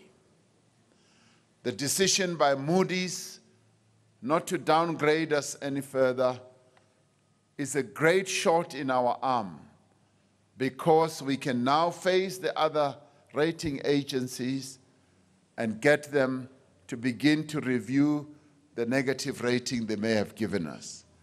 But the greatest challenge that we face, which we must confront, is how we are going to make our country attractive to investors, to both local investors and foreign investors. The United States today has reached almost full employment. They have been creating jobs at a galloping pace. And this is because they have been successful at attracting investments from a number of parts of the world. They've also been successful at getting their own companies to invest in their economy. This is what we are aiming to do, to make South Africa attractive to investors and to encourage our companies to continue their investment process in our economy. Because it is out of these investments that we are then able to create more jobs, to open great pathways for young people to have great opportunities. Through this initiative we are launching today, we are determined to demonstrate the power of collective action in pursuit of ambitious and far-reaching agendas. For what we are seeking to do through this and a number of other initiatives is to provide these pathways to young people. As a government, our focus is on seeing how we can empower the young people in our country. We see this initiative as one pillar of a broad and comprehensive national effort to create all these opportunities for young people. Another central pillar of this effort must be the development of skills as well as capabilities for our young people. Starting at the very beginning, in early childhood development, we are working to improve the quality and the value of learning that young people receive in our basic education system. The numbers of young people who are getting into our early childhood development process or system are increasing by leaps and bounds. And that is where we lay the foundation so that this pillar can stand firmly. We are working to ensure that all learners who enter primary school remain in school until they complete their studies. It is a matter of concern to us that at the beginning of each year we have 1 million young people who start school, but 12 years later we only have less than 500,000 of them completing or entering for their matric examinations. We need to turn this around. Access to higher education and training has expanded dramatically over the last 2 decades, significantly increasing the number of people in the workforce who hold degrees and diplomas.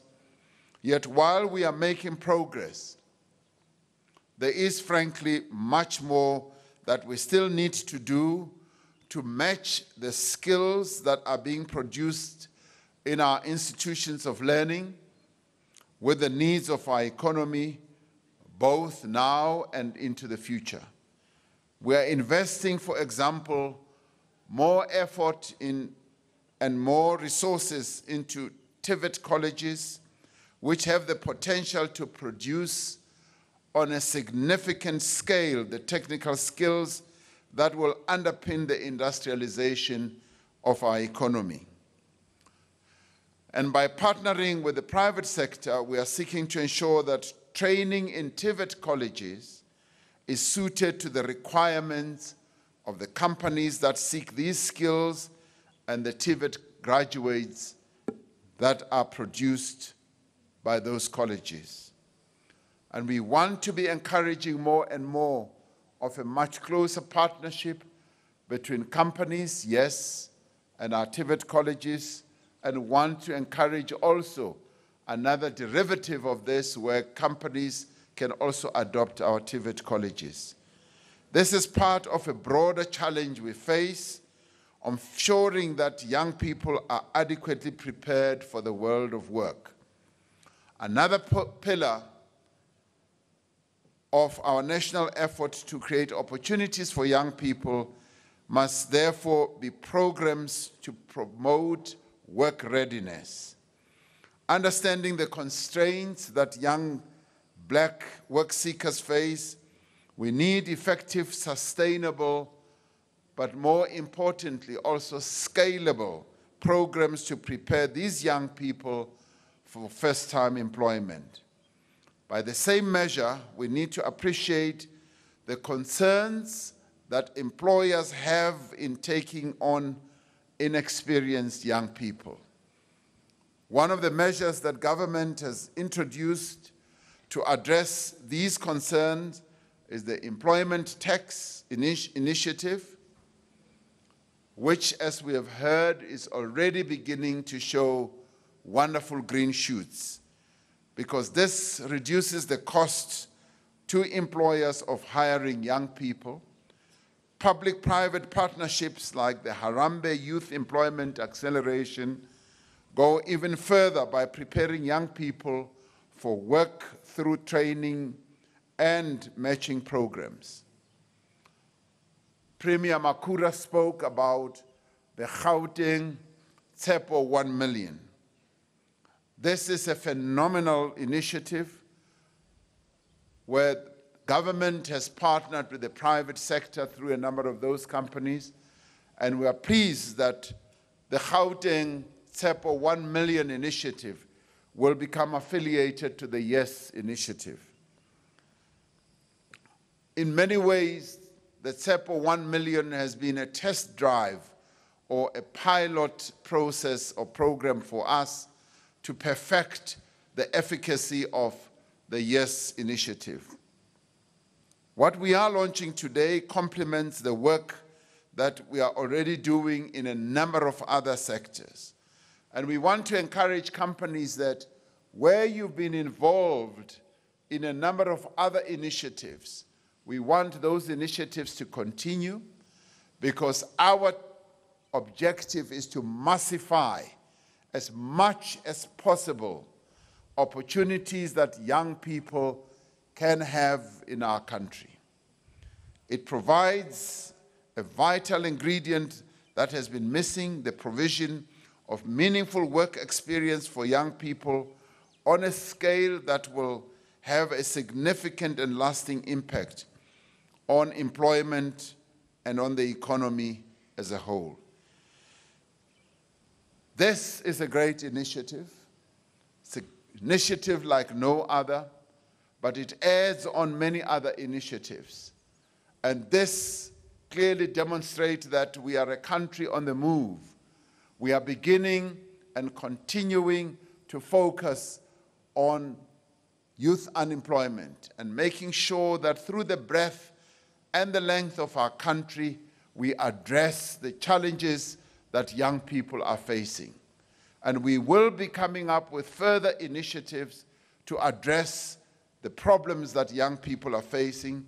But today, it gives me great pleasure to formally launch the Youth Employment Service known as YES. And all of us today, we say yes, because indeed it is yes, and it is a joy and a pleasure.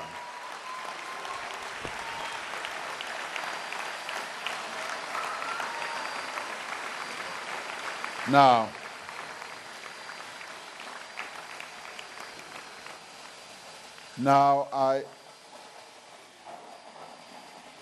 that one is still going to happen.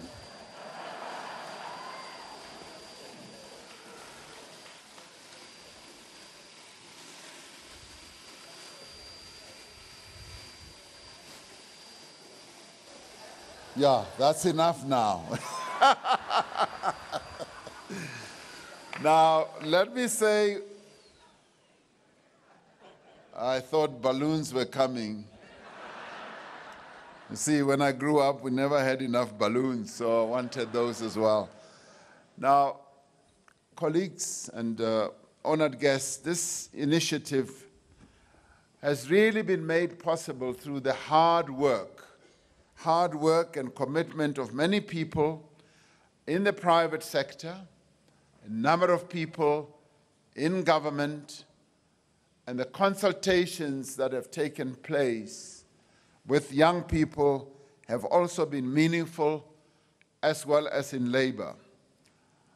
As I said, it started 18 months ago, and Stephen who went to business school, thought that he would bring his business experience and just flip his fingers and this thing would happen. And I kept saying to Stephen, Stephen, we have to collaborate with everyone.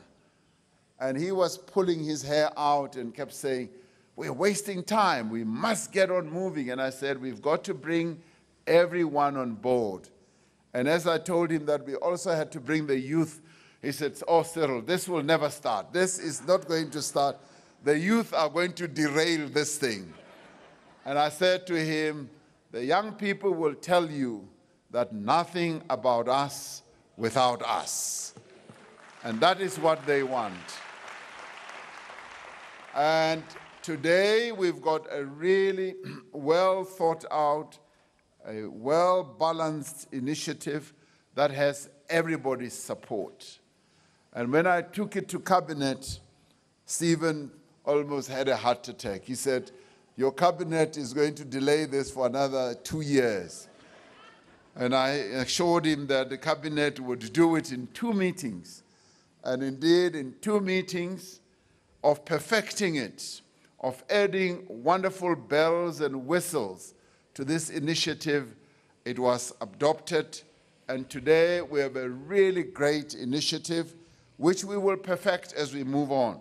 So I'd like to express my gratitude to Stephen, to Colin Coleman, and Jabu Mabuza for having taken up the challenge in the way that they have. And thank you to the many companies who have come forward to provide work experience, opportunities. And as I said, we've got 1 million companies registered in South Africa. If half of them could just take a young person for a year and put them through a skills training, and even if you had to second them to a small, medium enterprise in the township whilst paying them, that is going to contribute to reducing unemployment. And today we want to thank the first 100 companies to participate. And we've got companies like Unilever, Sasol, Investec, ABSA, Netcare, and a number of others, FirstRand and ABSA, and the others as well. ABSA I've already referred to. Thank you to all you as companies that have come forward to show interest in this work that we're doing by providing 1-year paid work experience opportunities to thousands of unemployed young people. These companies will not only be doing something on a measurable basis, but they will also be improving the prospects of young people to find employment. They will be able to be employable, they will have a CV, they may even, as we have found out in research, up to maybe 60% level, be able to get jobs in the companies that are going to give them these opportunities. So today we are opening pathways. We are opening great opportunities for young people, and we want young people to come forward. We invite young people to come forward in your thousands. Here is a great opportunity that is being opened to you. And as you heard earlier, uzoyithola kanjani uma uhlezi khoneni. And we say, come forward, get out of your corner, come, because this presents a great opportunity. And this is a result of a social compact that is owned by everyone. And if there are challenges and problems, we will keep improving those. Young people themselves, therefore, need to come forward, because if ever there was a moment for you as young people, a great moment for you to enter the world of work and to get meaningful skills right in the workplace, this is the moment. And we say, come forward and take up this opportunity. Today is the beginning of a new chapter in your life as a young person. Come forward and take it. Thank you very much.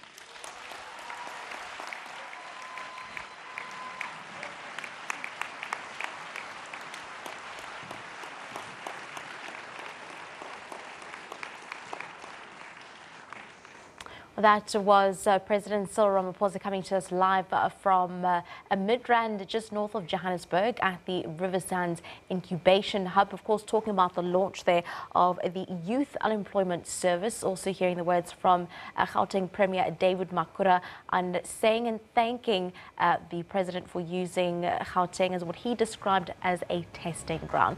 Well, we'll be giving you more updates on this. For now, though, let's take a short break.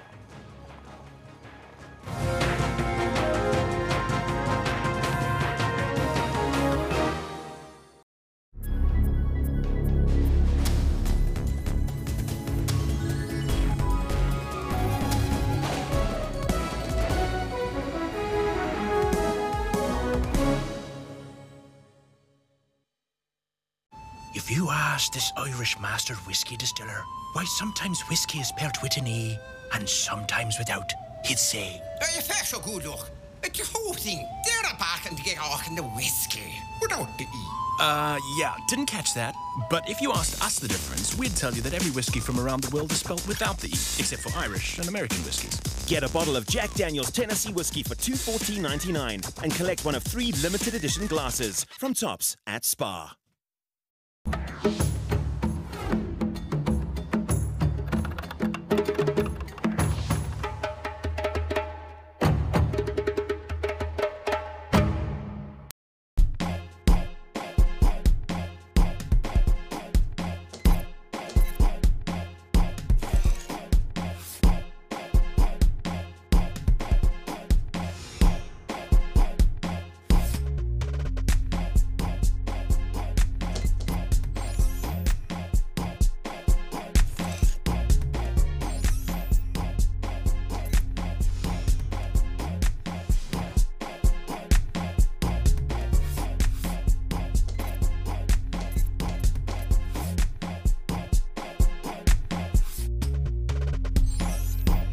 For your weekly dose of art and entertainment news, tune into Trends every Saturday from 12 to 1.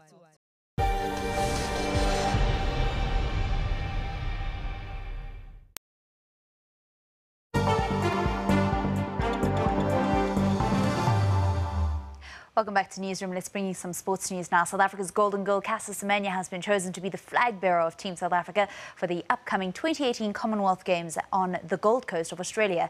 The women's World 800-metre champion has promised to lead from the front during the 21st edition of the Games, which runs from the 4th to the 15th of April. South Africa is sending a strong team of 169 athletes to Australia. Last night was the official send-off function of Team South Africa ahead of the 2018 Gold Coast Commonwealth Games in Australia. South Africa will be competing in 16 sporting codes, which includes athletics, swimming, powerlifting, cycling, hockey and netball, as well as Paralympic sports.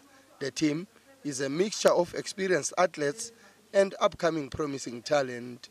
Middle distance runner Caster Semenya will be competing in both the 800 and 1,500 meters and has promised 2 gold medals. The main goal is to win 2 gold. Obviously now the main thing is to focus on what I'm doing, just focused, being disciplined and being healthy. That's the most important thing. South Africa has finished 5th on the medals table on 3 occasions. The team has been challenged to finish in the top 5 again after dropping 3 places in Glasgow. You have to make sure that your tally in gold medals is up. You saw what happened at the Games and the IAAF. 3 gold medals took us to position number 3, and that is what we are aiming at. For the athletes, it's always an honor to represent South Africa at this level. I'm expecting a lot, man. Like as you've said, that we're actually 2 boxers who made it to the team, so it's quite a pressure to us. We're under a lot of pressure, but hopefully we'll perform. I'm confident that we'll come with gold medals. As a South African women's hockey team, we are going for those medals. We've been in situations where we get so close, we can taste it, but that medal has just eluded us. Definitely not just going there to compete, going there obviously to win the gold medal. There's actually 2 disciplines that we will be competing in. With some of the athletes already in Australia, The team officially jets out of the country this evening. Sfiso Ramara, SABC News, Kempton Park. In cricket news, Australia, Steve Smith has stepped down as captain of IPL's side, the Rajasthan Royals, following the ball tampering scandal in South Africa. Smith was suspended for one test match by the ICC after admitting conspiring to tamper with the ball during the third test against South Africa in Cape Town. He was due to captain the Royals in this year's IPL, but has since been replaced by India's Ajinkya Rahane. Meanwhile, the MCC, who are the guardians of the laws of the game, have expressed their disappointment that such an incident has even occurred. Laws manager Fraser Stewart said more must be done to tackle bad behaviour on the pitch, and player conduct had got worse in recent years. The ICC is cricket's governing body and, along with Cricket Australia, ultimately has the say on what punishments are handed out. It is the ICC which has banned Smith, but Cricket Australia could impose a far lengthier suspension. Stewart said he hoped this particular incident would be a watershed moment and players and administrators realise they need to do more to set an example to young cricketers around the world. It could well be. Certainly as MCC, we are going to look at it very closely. Our World Committee will certainly be debating this in the coming months. ICC and through their cricket committee, they'll no doubt look at it. And it may be that this is a moment where people say, you know, perhaps enough's enough. We need to set the right example for the kids. I think that's the most important thing, that these people are role models, and we've got to get the kids who are going to be playing the game in 20 years' time. We've got to get them seeing the right example. So I think it is really important. Great, thank you. And South Africa's Kevin Anderson is through to the fourth round of the Miami Open tennis tournament. The 6th seed beat Russian Karen Khachanov 4-6, 6-2 and 6-3. He's joined in the last 16 by 17th seed Nick Kyrgios of Australia. The 22-year-old played aggressive tennis and kept the point short to beat Italian Fabio Fognini in straight sets, 6-3, 6-3. Kyrgios, who has just played 12 matches since October, next faces 4th seed Alexander Zverev of Germany. Right, that's where we come to the end of your look at sports here on Newsroom. Do stay with the programme. We're back after this.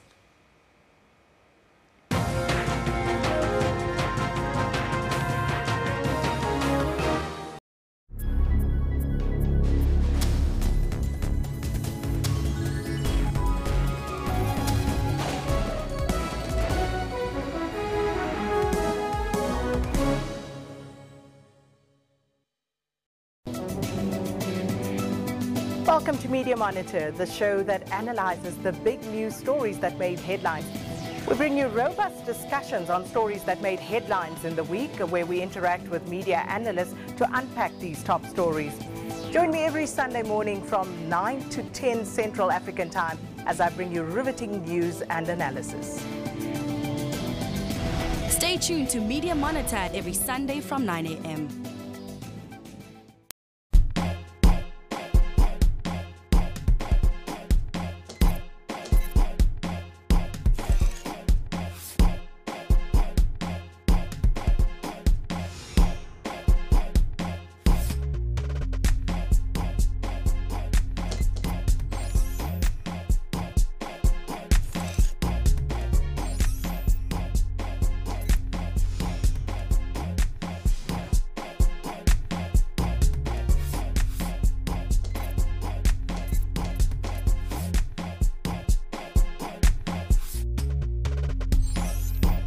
For your weekly dose of art and entertainment news, tune into Trends every Saturday from 12 to 1.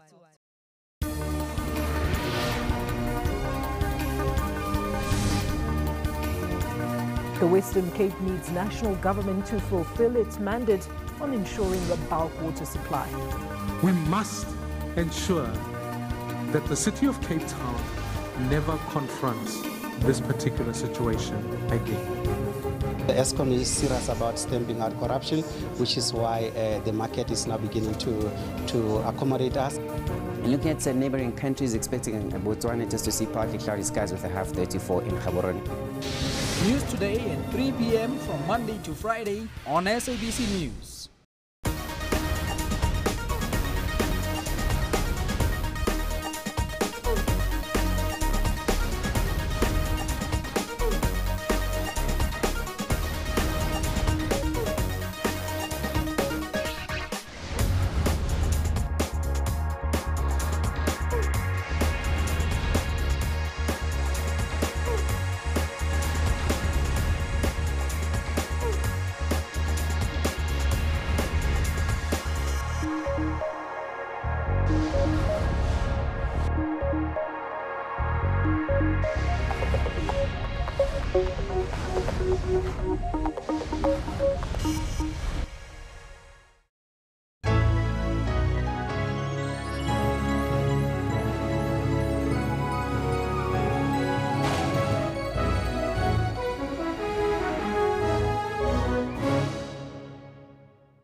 Land ownership by black people will not destroy agricultural production. This is according to Mineral Resources Minister Karabo who addressed day one of the Land Summit in Johannesburg.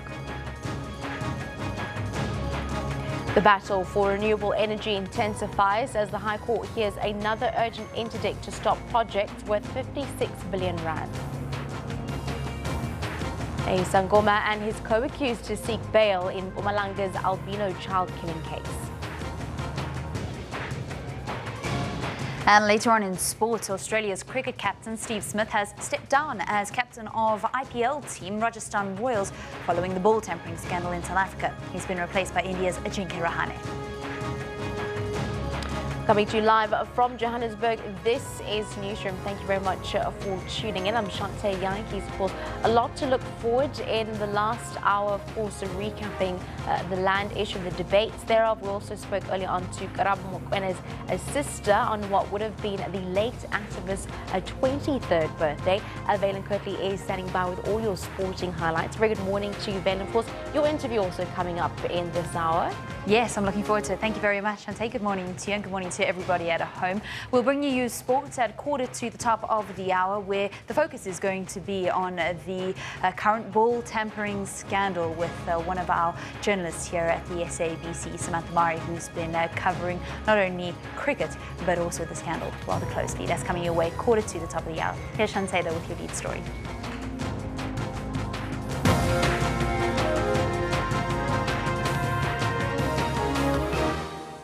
Leading at 11 o'clock, President Cyril Ramaphosa acknowledges that government recognizes the challenges that the youth face in finding work and emphasizes that the Youth Employment Service will ensure that young people gain work experience through job placement.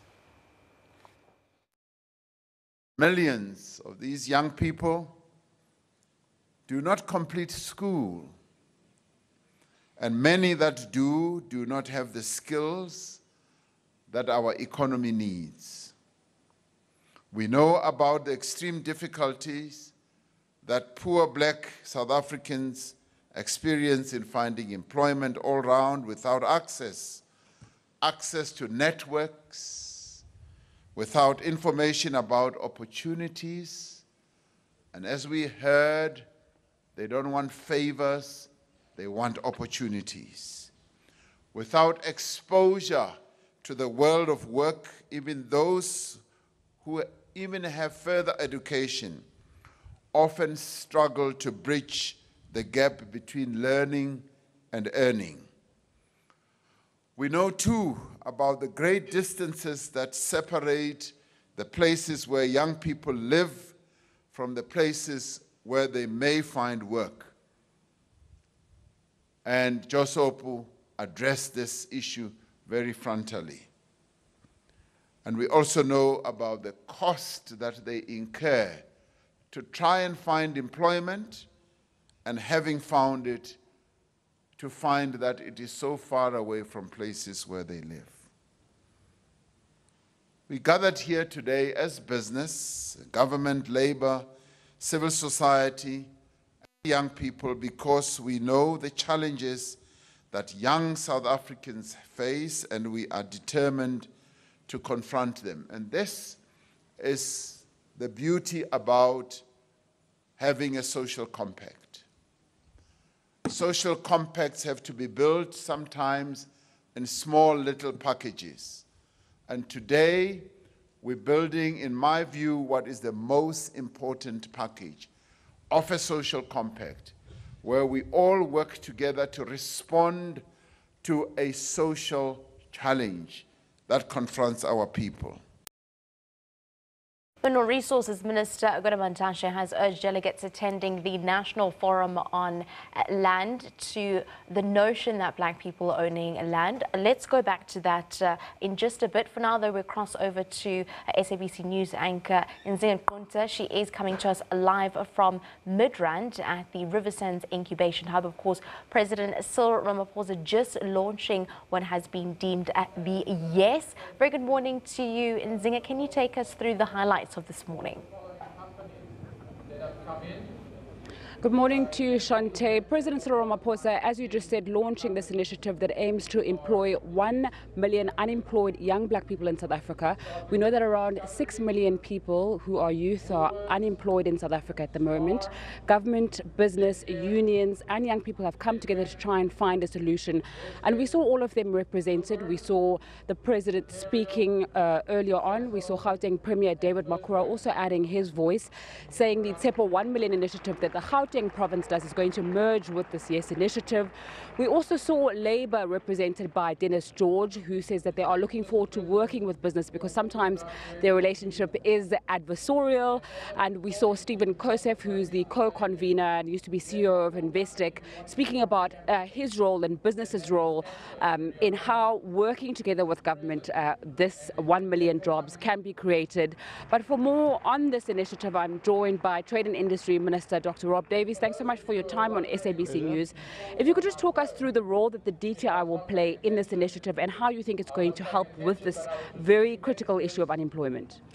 Well, first of all, I should say that we are strongly in support of the idea of taking on young people, giving them opportunities, giving them internships, and even sponsoring them to work in other enterprises. We've been running programs ourselves among companies that have been recipients of our programs, and I've learned that if you have an opportunity to have some work experience, you've got a 2.5 times better chance of getting a job than if you just come out of college. So even at that level, this is a very important initiative. But our particular contribution has been on the BEE recognition. We are the custodians of the Broad-Based Black Economic Empowerment Act, and what is on offer is that those who meet the YES target, and that is defined in terms of a percentage of their turnover, if they reach that, rather their payroll, it's a percentage of their payroll, if they reach that target, then they will be able to be rewarded by going up a level on the BEE recognition scorecard, which has 8 places on it. So if you were level A, level 7, and you contribute to the YES, you can go up to level 6. And then if you do twice as much, you can go up 2 places. If you go 1.5 times as much, you get additional points. So that's the incentive that's provided by us, and it's been a lot of discussion and debate. It is, of course, only available as additionality. It's not in place of existing performance on the BE scorecard. The Gazette of that, I've signed it off already. It should be published this week in the Government Gazette. It has to go out for a period of public consultation and then will be implemented to support this particular initiative. In your discussions as government with business, I know that National Treasury is also giving a tax incentive rebate to companies to try and encourage them to absorb these 1 million people. Do you think that you'll get to a point where there doesn't need to be an incentive to absorb these millions of unemployed young people and business comes to the party without rewards from government? Well, I think we would hope to get there, evidently, but the people themselves will have the opportunity to develop work experience. That work experience will make them much more marketable themselves. So I think that we would probably envisage a time. But since we've got 6 million unemployed young people in this country, it's something that we better, wake up and do something particular around. This is a time to do some things differently. So I think that this is the real merit of this particular initiative. And what role will the DTI play in monitoring and looking at these jobs that are created and how the young people are working and if the companies are sticking to their word and not just getting the rebates or the BE points and then dropping out? Well, the overall scorecards are assessed and have to be assessed. There's different ways it can be done, including contracting BE verification agencies. But if there's any cheating that goes on, we now have a BE commissioner. And the BE commissioner looks at fronting. I mean, fronting is basically you're presenting yourself as more empowered than you actually are. You're doing that to claim some benefit from government for being empowered. And if you are doing that and you are not doing the requisite amount of empowerment, then there's a statutory offence of fronting. I mean, somebody expressed it once, fronting is a polite word for fraud. And so we now have a much more powerful toolbox to deal with any cases of that across the whole of the BEE scorecard, including this program as well. Minister, thanks so much for your time on SABC News this morning. Shante, you're hearing there from the Minister, as well as the highlights that I gave you a little bit earlier on, about what exactly government is doing, working with the business community, and also President Cyril Ramaphosa saying that they don't want to leave out the youth. When they were planning on how they were going to do this YES initiative, it was very important to bring in young people to make sure that the program wasn't just telling them what to do, wasn't dictating either to business or to young people how this would work. And I think the most important thing that came out from this is how the YES initiative will work. It won't just be a program that takes place in urban areas, in big cities like Johannesburg or Cape Town. It's going to be across the board. It's going to be in villages, it's going to be in townships, it's going to be across South Africa, working with not only large companies such as Investec or Goldman Sachs, but also small and medium enterprises. Premier David Makura giving us the example that the deep state economy is worth 1 billion rand, and even in there, they are absorbing people. And that's where we leave it for now. It's back to you in studio. Thank you very much, Nzinga Konta, for SABC News in Midrand as President Cyril Ramaphosa launches the YES initiative. Well, Mineral Resources Minister Gwede Mantashe has urged delegates attending the National Forum on Land to densify the notion that black people owning land will lead to the destruction of agricultural production. The two-day meeting in Johannesburg is called to deal with the land question in the country. It is attended by several cabinet ministers, farmers and academics.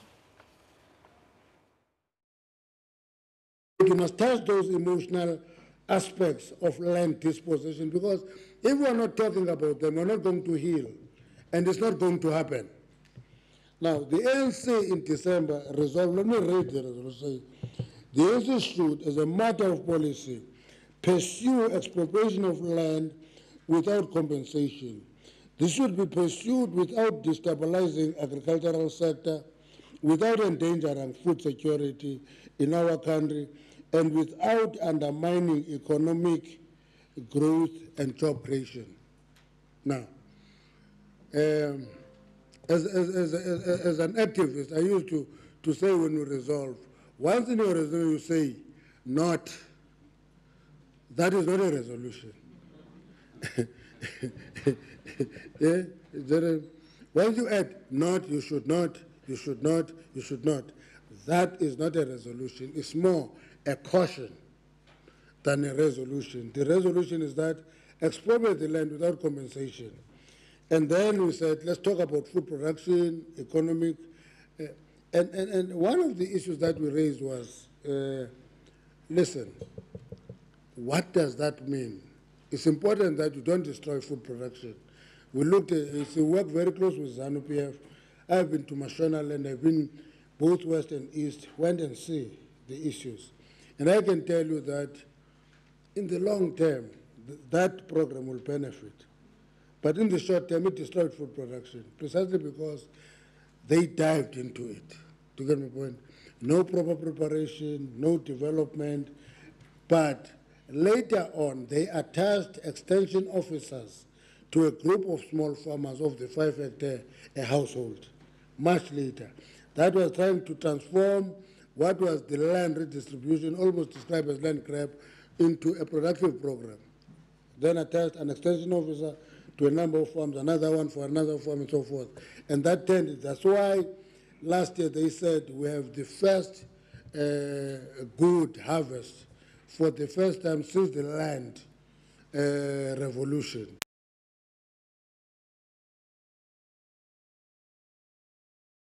Well, for more on the land issue, earlier in the studio we were joined by social activist and author Sizwe Mpofu-Walsh, as well as Christo van der Redder, the Deputy Executive Director at Agri South Africa. We want to deal with this land issue in a rational, pragmatic way. And we are very clear. We need to identify land for urban housing because there's massive migration from rural areas into towns. And there's a very exciting prospect. In fact, we must build new cities for young people. We must introduce new technologies to open up opportunities for young people. And then the second issue is the issue of agriculture. I've been visiting a great number of projects for the past couple of weeks in the Eastern Cape, where young people are being introduced to agriculture, and they are assisted by our commodities and by various other role players to get them into that space in a way that they are sustainable, they are profitable, and they deliver quality products to the market. Our big issue is we've been working with government for the past couple of years. We were involved in the National Development Plan. We were involved in the Agri-Pakisa process, where we have developed 27 initiatives. Lots of money are being spent to develop these plans. And what we are saying is, let us as the sector, let us as government, together with other role players, start implementing these plans. Because it's one thing to make a popular statement, land expropriation without compensation. What does that mean into practice? If you can't translate that into practice, it remains a no-show. For us, it's about empowering our people, addressing the real issues and the legacies of the past, but making sure that we go into the future where our young people are at the forefront of driving that change in terms of new technological innovation, food security, quality food security, creating employment, and creating sustainable businesses. All right. So, Cesar, your views?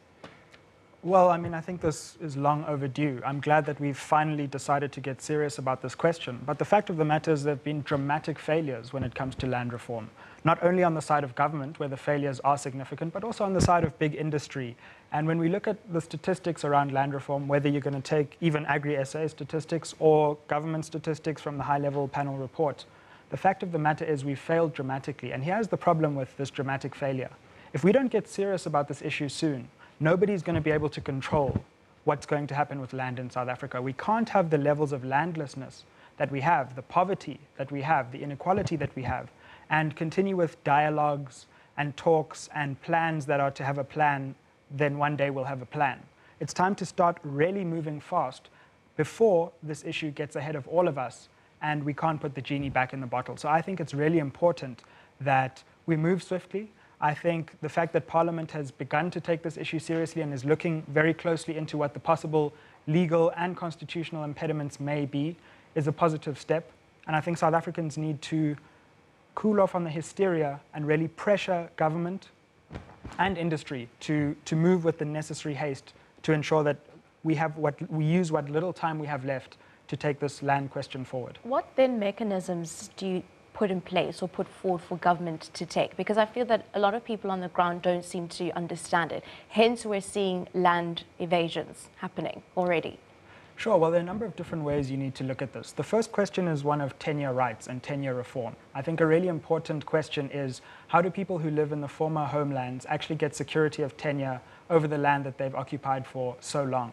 And that would be a fairly quick and efficient way of transferring wealth. I think it would be the biggest redistribution of wealth in South African history. So that's one thing. The other question is about commercial agricultural land. And here, we need to realize that any market-driven solution is simply going to be impossible.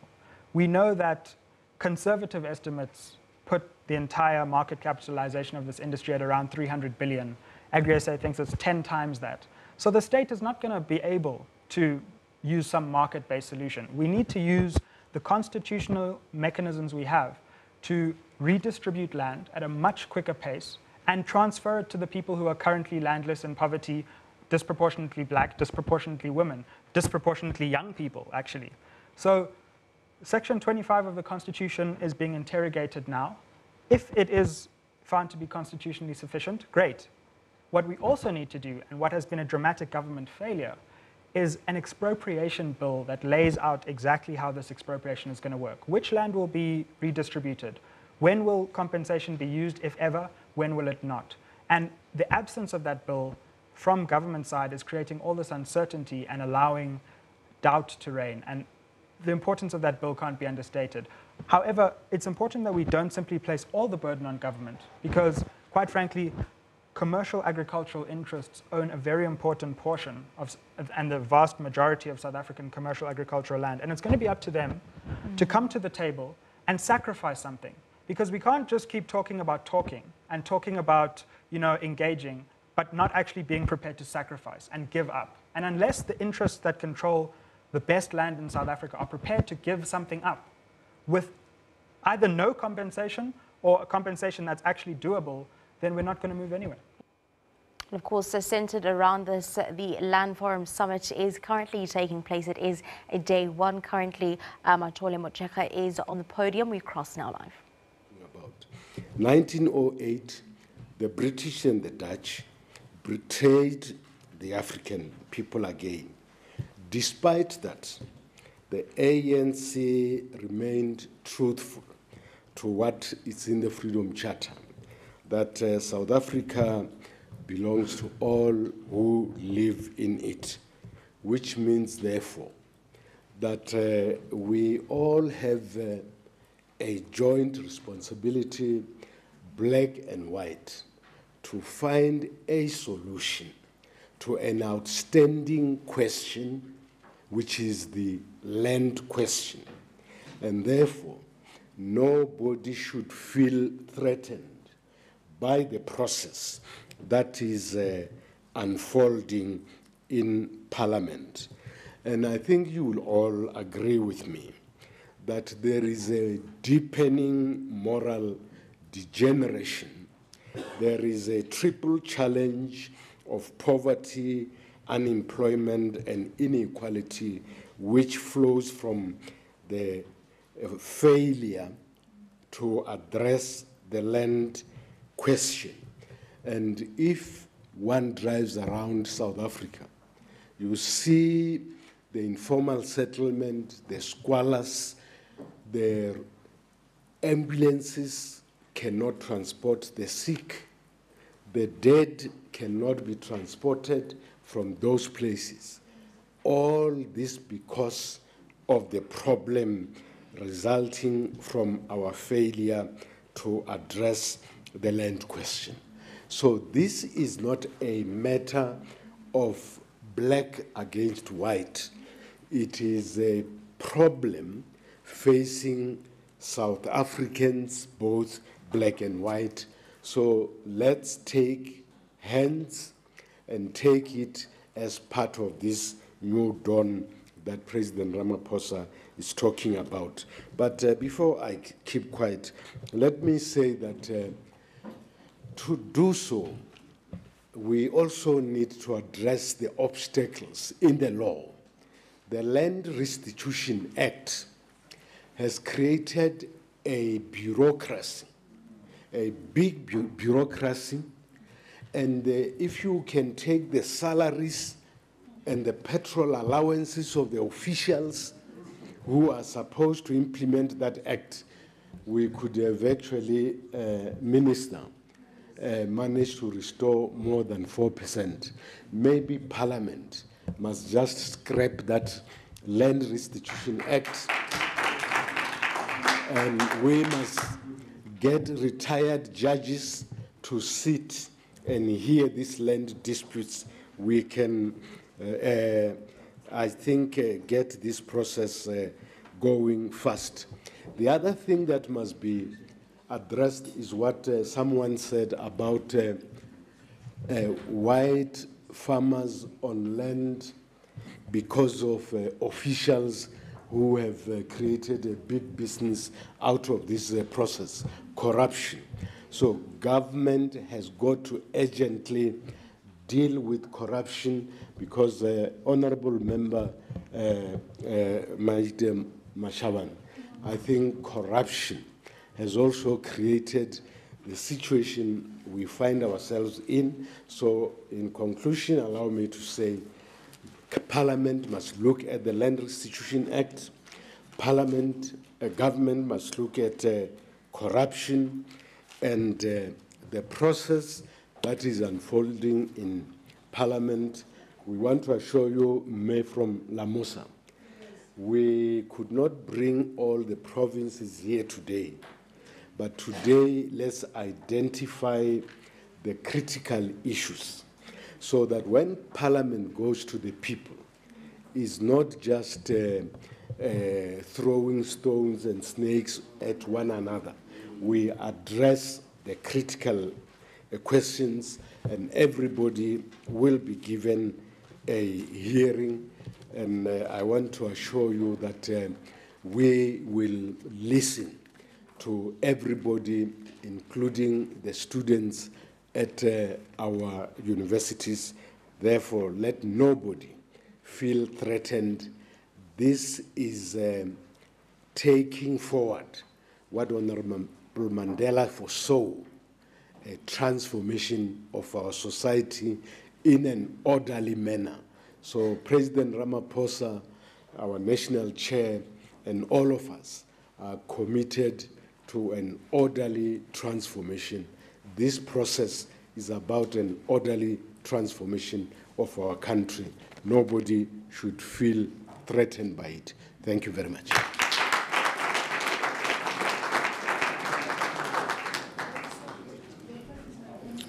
Thank you, Professor Matoli. Honourable Member of Parliament, I am now glad to introduce our next speaker. She is Bulelwa Mabasa. She is the Director at Workmen's Attorneys, and she's been a director for 10 years. I think she holds the BA-LLB and several other postgraduate qualifications. And she's been an attorney for 14 years or so at the company. And her practice is quite broad, but today she's going to speak to us in the space of land restitution, land redistribution, and so on, as she has successfully represented several landowners and funders, community claimants, individual claimants, and investors in matters within the Land Claims Court. Please warmly welcome Ms. Mabasa.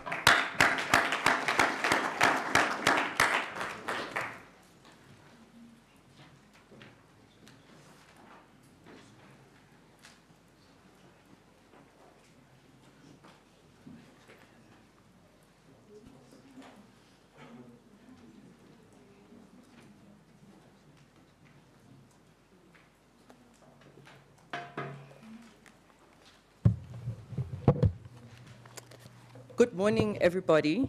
I had a bit of a, I had anticipated that my contribution would be in a form of a panel. So I feel a little bit hijacked this morning. But let me first start by greeting the elders in the room. I heard Uma Malamusa speaking about the apparent absence of youth. So I hope I am correct in saying that perhaps I can be understood to be representing, the youth of the country. As the introduction goes, I am an attorney by profession, but let me maybe start off with a bit of a snippet on what brings my interest in this area of law.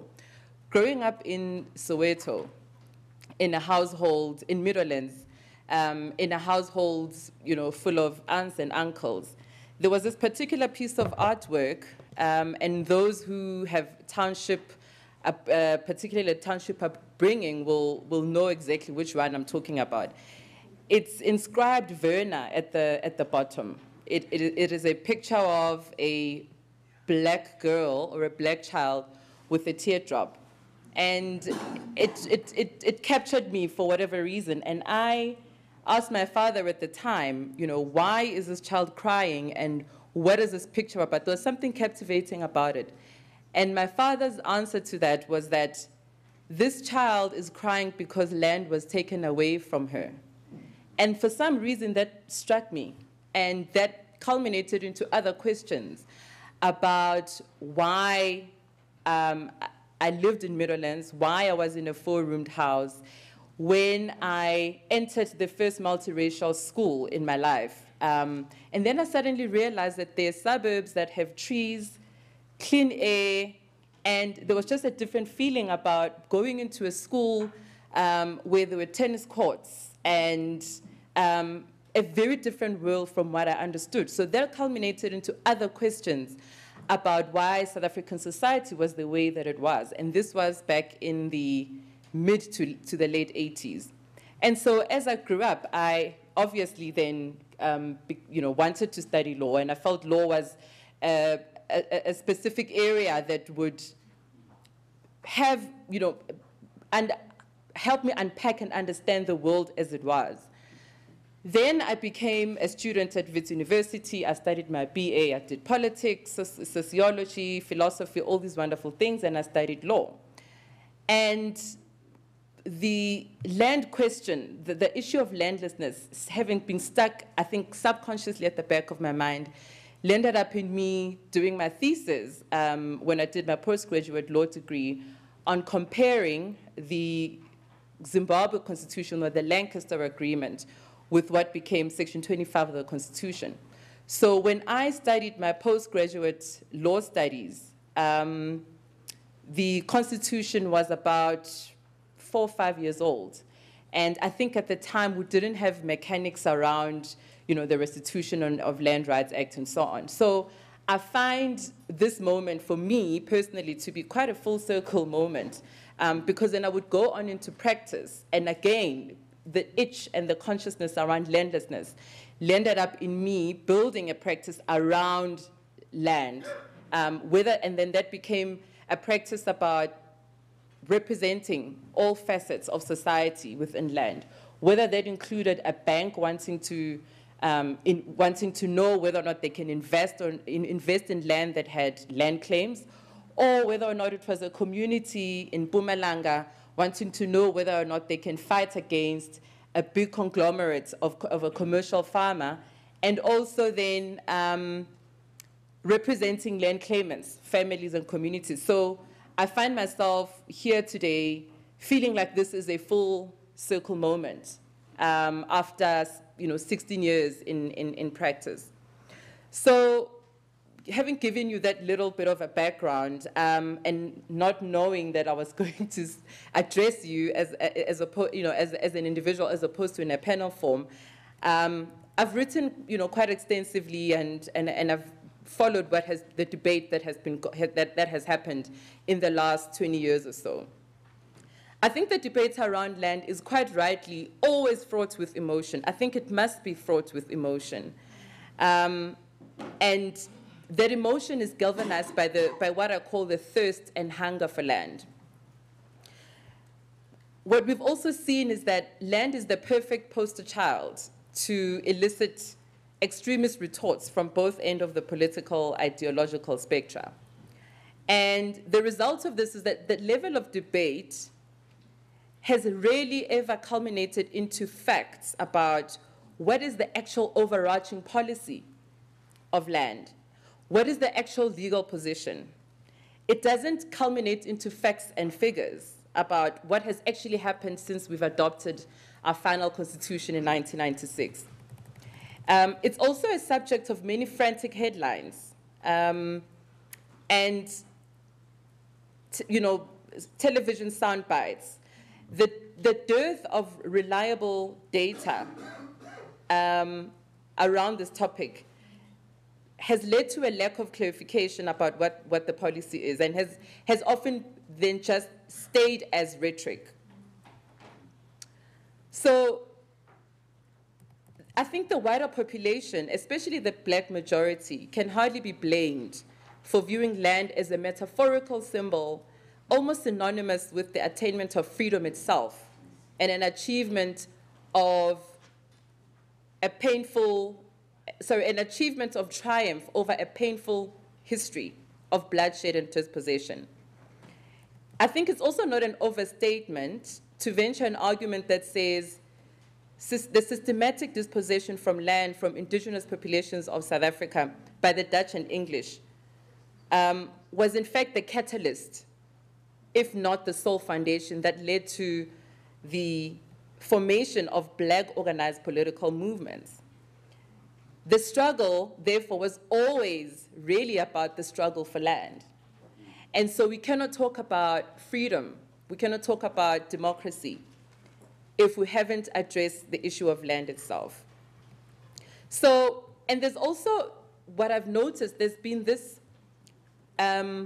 tendency, whenever we talk about land, we immediately want to assure business and commerce that, and that tendency is one that we must look at with caution. And the reason I say this is because Section 25 of the Constitution is a matter of social justice, first and foremost.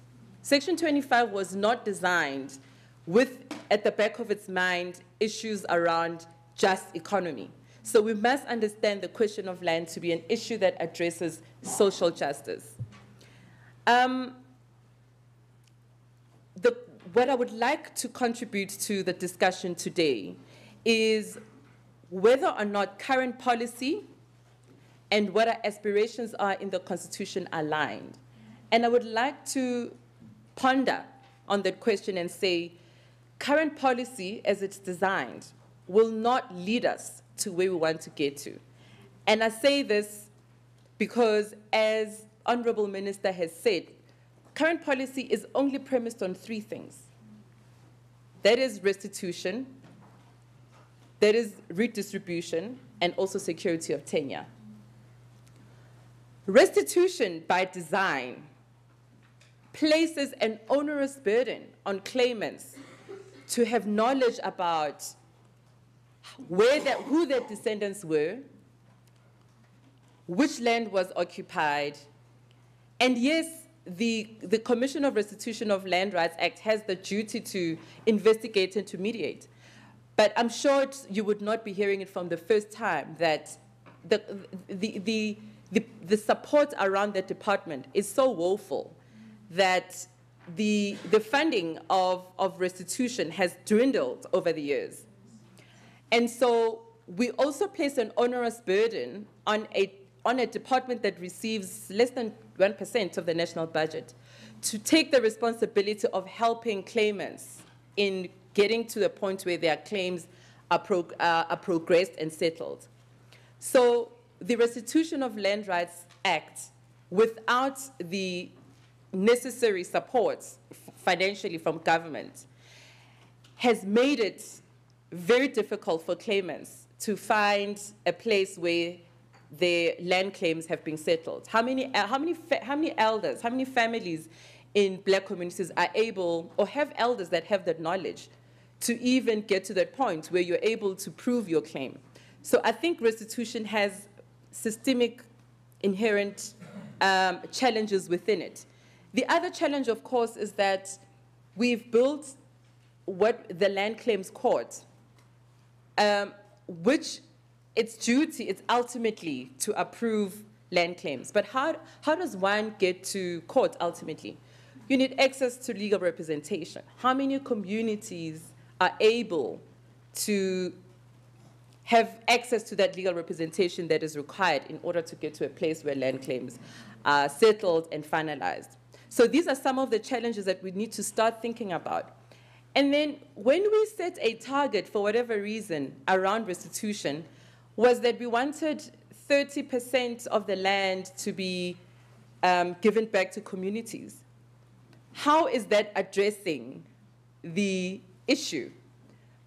Because already if you're going to set a target of 30%, you're actually saying that there is no real intention to deal with the fundamental issue, which was dispossession on a large scale. So there isn't a wholesale policy that says that will result in the goals that we have set out for ourselves. So we've shot ourselves in the foot there. I know that it's also been said publicly that over the last 24 years, there's been an obsession with this willing buyer, willing seller principle, which is definitely not a principle that resides in our Constitution.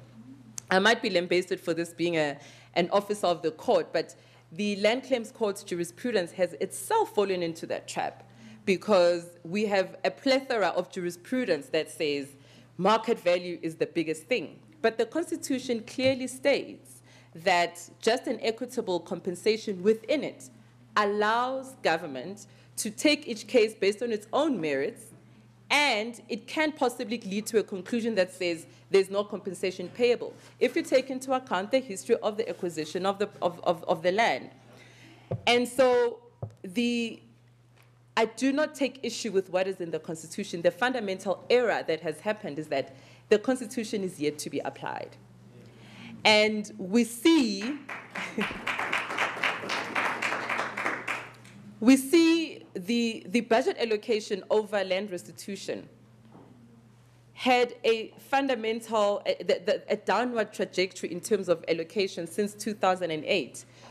What is the magic around 2008? We know that the markets fell. There was the world's economic crisis in 2008. But what is also important was that, and it cannot be an elephant in the room anymore. The origins of state capture happened just post 2008, which meant that land. We're just coming out there of that land summit. It is day one and the debate continues around that. For now, though, we'll take a short break. When we come back, Belen Kirtley standing by with all your sporting highlights, as well as a discussion centered around that South African versus Australia match and the ball tampering saga. There's more when we come back.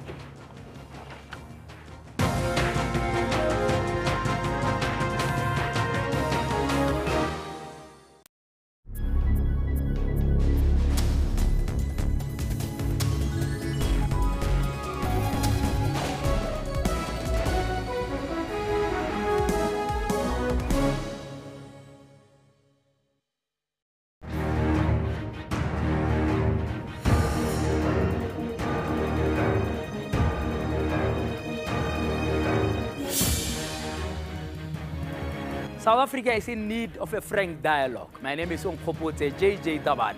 Join me every Sunday at 8:30 on SABC News Channel 404 as we speak to leaders of society, business and government about the state of our nation. Come now, let's talk frankly.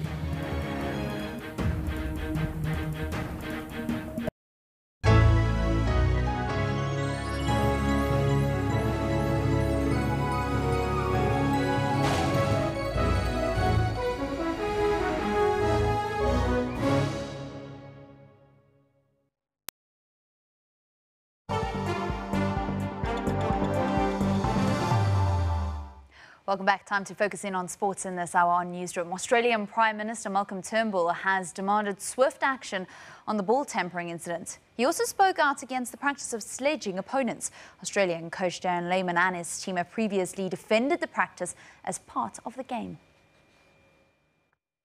I think there has to be the strongest action taken against this practice of sledging. It has got right out of control. It should have no place on a cricket pitch. They've got to. Well, look, I want to be very clear about this. The game of cricket should be one that once again is held up as a role model, and I think that some of the sledging and some of the shocking conduct that we've seen is also part of the process of review and reflection that's going to be undertaken. Prime Minister of Australia calling the cheating an absolute disgrace. The Cricket Australia investigation is currently underway, and anytime from later today till tomorrow we're expecting an update. SABC News sport journalist Samantha Murray joins me now. Good morning, Sam. Morning. Okay, so what has actually happened? Get us up to speed since South Africa won that third test in Cape Town. Well, so doing obviously a lot of reading about it, and the Sydney Herald journalist described it as the series going from the gutter into the sewer. I think that's pretty apt in describing it. I mean, a series that started two very good teams in the world competing at the highest level, and sledging started the drama, and, you know, it's just obviously bad to worse. The CSCA is having their investigation. The Chief Executive of Cricket Australia is in the country. He'll be briefed before they decide what the punishment is going to be. And then once that happens, there will be a hearing where they'll be represented. Fair due process basically will happen. But everyone's expecting pretty harsh punishment because of the outcry, universal outcry, and mostly from Australians. Australians are devastated at the impact that this has had. Let's speak a little bit about that, because, I mean, we've had the Prime Minister of Australia speaking out, and it didn't take him long. His first comment came out on Sunday, and this one that we heard just a couple of minutes ago, that's the latest comment. So he's been incredibly vocal. Are you quite taken aback by how important and how big this is in Australia? I think everyone's pretty surprised at how seriously they're taking it, and obviously for, you know, the head of your country to get involved in something like that. Cricket observes such pride of place in Australian minds. They're a sport nut country. You know, they really, really get behind their teams, and, you know, being captain of the Australian cricket team is considered second to the Prime Minister. You know, if you know the history about Australia, before they even became a fully fledged country, a federation, in 1901, they had, Australia had a test captain in 1877. I mean, that was 24 years before they had their first Prime Minister. So, you know, obviously a big shock to them. What do you make of Coach Darren Lehmann's silence? You know, it's the sad thing for him. Well, I don't know if it's sad if you consider the context in which we're speaking. I mean, if he had known about it, that is despicable behavior to lead your country, to lead your team, to do something like that, you know, blatant cheating. And if he didn't know, is he really in control of his team? What is the process now? Because obviously Cricket Australia have got their investigation. They're going to, I mean, a lot is expected about their punishment. But the ICC have already handed out a one-match ban on Steve Smith. So what actually happens here? Will the ICC just rubber stamp whatever Cricket Australia's decision is when it comes to their captain? They're going to have to, because remember, it's Cricket Australia that gets to decide, you know, who they field on the team, who their captain is and all of that. The ICC, obviously, many people are calling for them to take, you know, use this as a springboard to, you know, change the rules to make it, you know, more clear and try and stop, one, sledging, also the blatant cheating. It's quite interesting when you have to think about the incident during the second test where there was that shoulder bump between the captain, Steve Smith, and Kagiso Rabada, and it was a level 2 offence. And I understand that tampering with the ball is actually at exactly the same level, a level 2 offence. Well, Steve Smith didn't actually do the tampering. It was Cameron Bancroft that did it. So he was charged under the ICC's Code of Conduct, which is also one, bringing the game into disrepute and acting not in the spirit of the game. That's what he was charged for, which is the same thing that Kagiso was originally charged with. Do you think it's a little bit harsh when people are calling for a life ban on Steve Smith? I think honestly it is a bit harsh because, you know, everyone defends it as it happens in the game. But yes, it does happen in the game, but I don't think that there have been many cases of ball tampering over the years. Many high-profile players all over the world have had their fair share, including our captain. So I don't think a life ban is necessary, but I think the fact that Steve Smith has been so arrogant about it, and also it seems like he, you know, hasn't understood the gravity of the situation. This is the poll that we actually asked to the viewers. We asked them, do you think, as cricket fans, as sports lovers, that Steve Smith should actually get a life ban? 53% actually saying yes. Now, we've had players banned for life from cricket, cheating the game, acting not in the spirit of the game. Can you compare tampering with the ball and the premeditation of what happened between in that third test to match fixing? I don't think you can compare. I think, yes, it's cheating, and we've got it, that's, you know, off the cuff that we need to admit, but it's not the same. Certainly by all means, because, you know, altering the ball doesn't necessarily mean that it's going to work. You know, so scuffing it, and the damage that Bancroft attempted to do, the umpires found there wasn't enough damage to warrant them even changing the ball or, you know, initiating any of that, the process where the opposition team will get 5 extra runs added. So none of that had happened. You know, they continued to play with the same ball and, you know, play continued. So really, I don't think a life ban is the way to go here. I think that, yes, he needs a lengthier ban, perhaps maybe miss, you know, the upcoming series that the Aussies are going to play against England, and just try and, you know, rebuild, I guess, because it's also 3 of the top leaders in your test setup that are being implicated in this. So it's very serious repercussions for the Australian team.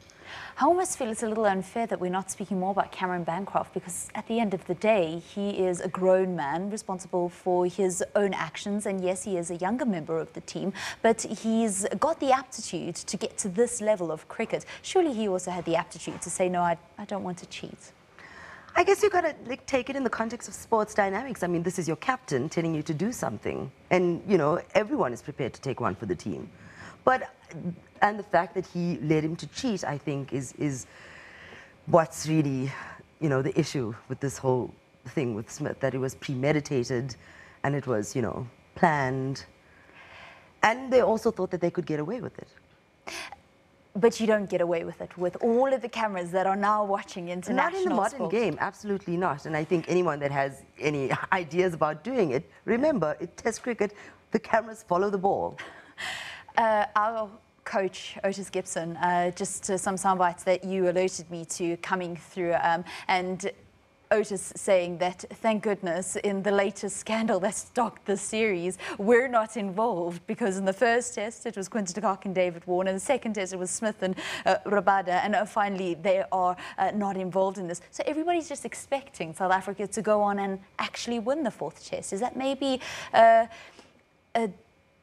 wary position that they should find themselves in, that they maybe go in there with the favourites tags? They will, obviously, but I think they must also not let anything and the off-field stuff, you know, get in the way of this. They must go there to play cricket. I'm not sure how well an Australian team is going to do with the squad in tatters, you know, as it is now, because they're going to, if, you know, Cricket Australia decide that Warner and Bancroft are not going to play in the next match, they have to get in replacement players. And so we just have to see. I mean, we expect that the investigation will be concluded this evening and something will be said about how they're going to move forward. All right, we await more from Cricket Australia and their investigation, and it's a high-profile delegation that's actually coming to conduct that investigation. Sam, thank you so much for coming into studio to chat to us here on Newsroom. The fourth and final test in the series between South Africa and Australia begins at the Wanderers in Johannesburg on Friday, and that's what comes to the end of your sport here on Newsroom. Shante? Thank you very much, Valen. Well, that brings to an end our bulletin this morning. Thank you very much for joining us here on SABC's Newsroom. We do it weekdays, Monday to Friday, between 9 a.m. and 12 p.m. Until tomorrow.